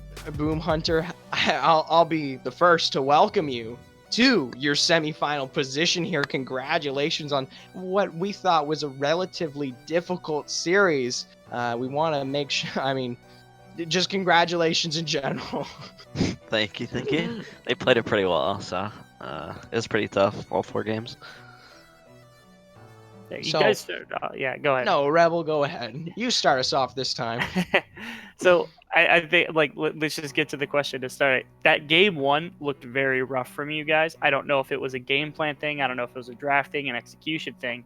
What was it about game 1 that kind of stuck out to you as the problem, and how did you fix it in the next 3 games? Well, I guess our top laner was kind of forced into an not so good environment to play game 1, and so like we were trying to play with him, like talking and stuff, but he had like a bunch of background noise and stuff like that, and just people. It was kind of unavoidable on his part. So we played game 2, and he had to mute halfway through game 2, and we were like, all right, we need the comms, so that's why we made the sub after game 2. But it was just so hard for us to focus game 1 because there's just so much noise. And So would you say just the tons of separation out there just kind of led Recon 5 back into it? I think it was more just the communication was easier. But yeah, we definitely did not play well game 1 at all. Just a lot of individual mistakes and just lack of focus. And they played it really well too. Their jungler kind of just 1v5'd us. I will say though, Boom Hunter, speaking of playing well, 2 through 3, you threw us for a loop coming in with the Bard, and not only just the efficient stuns, and just there was so much sheer engage potential from you consistently from Tempered Fate over and over again. Yeah, Bard's really good for that. Plus, he's pretty safe in lane, and macro-wise, you can kind of move around, and then obviously the long-range engage with your ults. So I guess they couldn't really figure out an answer to it. But yeah, it's just a super safe but super effective pick. I think it works pretty well with us. Other than that, though, I do want to bring up that you guys, of course, are now officially heading towards semifinals. I know last week you guys faced off against First Blood Marauders in your best of 3. You may be looking, of course, here into them here in a little bit, maybe, or against Dynasty. How do y'all feel about those? I think both teams are they're looking pretty good. I think Dynasty's kind of hurting a little bit with their new bottom lane, but either team I think will they got talented players in all their roles, and they'll put up a pretty good challenge. We'll have to play near our best to win whoever we place. So you definitely think that's the potential option. You guys definitely think you're going to be hitting first place here at the end of the season, of course. Well, I mean that's the goal, right? Yeah. Come on. Nothing short of first place. Where's confidence? You have such an uphill battle here. You need to be in absolute dominant Chad if you want to be looking to beat any of these members here as we approach the semifinals or finals.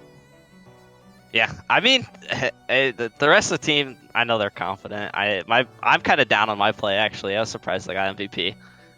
Games 1 and 4 were not my best, but well, yeah. Take strength here from the ABL interview we're giving you right now. Your play is definitely not anywhere close to down. You've showed incredible play consistently, so you're definitely a top contender to take it all here into playoffs. So stop beating yourself up. I'll tell you that. I appreciate that. Rebel, anything else to say to our main man? Nah, I think we got it covered. Do you have any shout outs for us? Just shout out to our team and everybody, for my friends watching. I know a lot of them tuned in, so I appreciate that, and we'll be looking forward to clapping whoever we face next week. Absolutely. Good to hear. Finally, a little bit of confidence coming out of Boom Hunter. We'll definitely be watching to see how you perform as you come into semifinals. But thank you for a great interview. All right, thanks, guys. And right before we tune off here, I do want to give short little bit shout outs here. Of course, we had a few bits coming in here. Kyle 2197, the other portion of your name a little hard to pronounce, but you came in with two little bits there. We always appreciate the crumbs that we get to eat, of course. And as well as Johnny Topside Gaming with the other 1 bit. Thank you guys for the 3 cents. We always appreciate any form of donation coming towards the ABL. We'll take all of your 1 bits considerably all the time. But with that, Rebel, is there anything else left to say? Yeah. Tomorrow, I think we have another quarterfinals matchup. That's White Lotus versus Grim Legion at 8, I think. 8 p.m. EST. Am I right? My prediction. Yes, we always play at 8 p.m. EST. Thank you. Just making sure, yeah. I was gonna announce that one, but yeah. My bad. That's So it's okay. It's okay. My crumbs this time. Rebel Fox this crumbs this time. I'm going to be starving for the next week and a half. Yep. We do have the game tomorrow night. You guys can all go enjoy that. We appreciate the massive support, almost 80 viewers here tonight. But of course, as I sign off, I have been your play-by-play caster Z. Yeah, and I have also been your play-by-play caster Z. Rebel, would you mind fixing that one real quick? Who's Rebel? I'm Z. I'm sorry. I've been your colors, Rebel Fox. And we'd like to give a big shout to Jason Jungle for performing so adequately tonight. Anyways, thank you all for joining us on the ABL 1 tonight, and we'll see you tomorrow at 8 p.m. Eastern. Have a great night.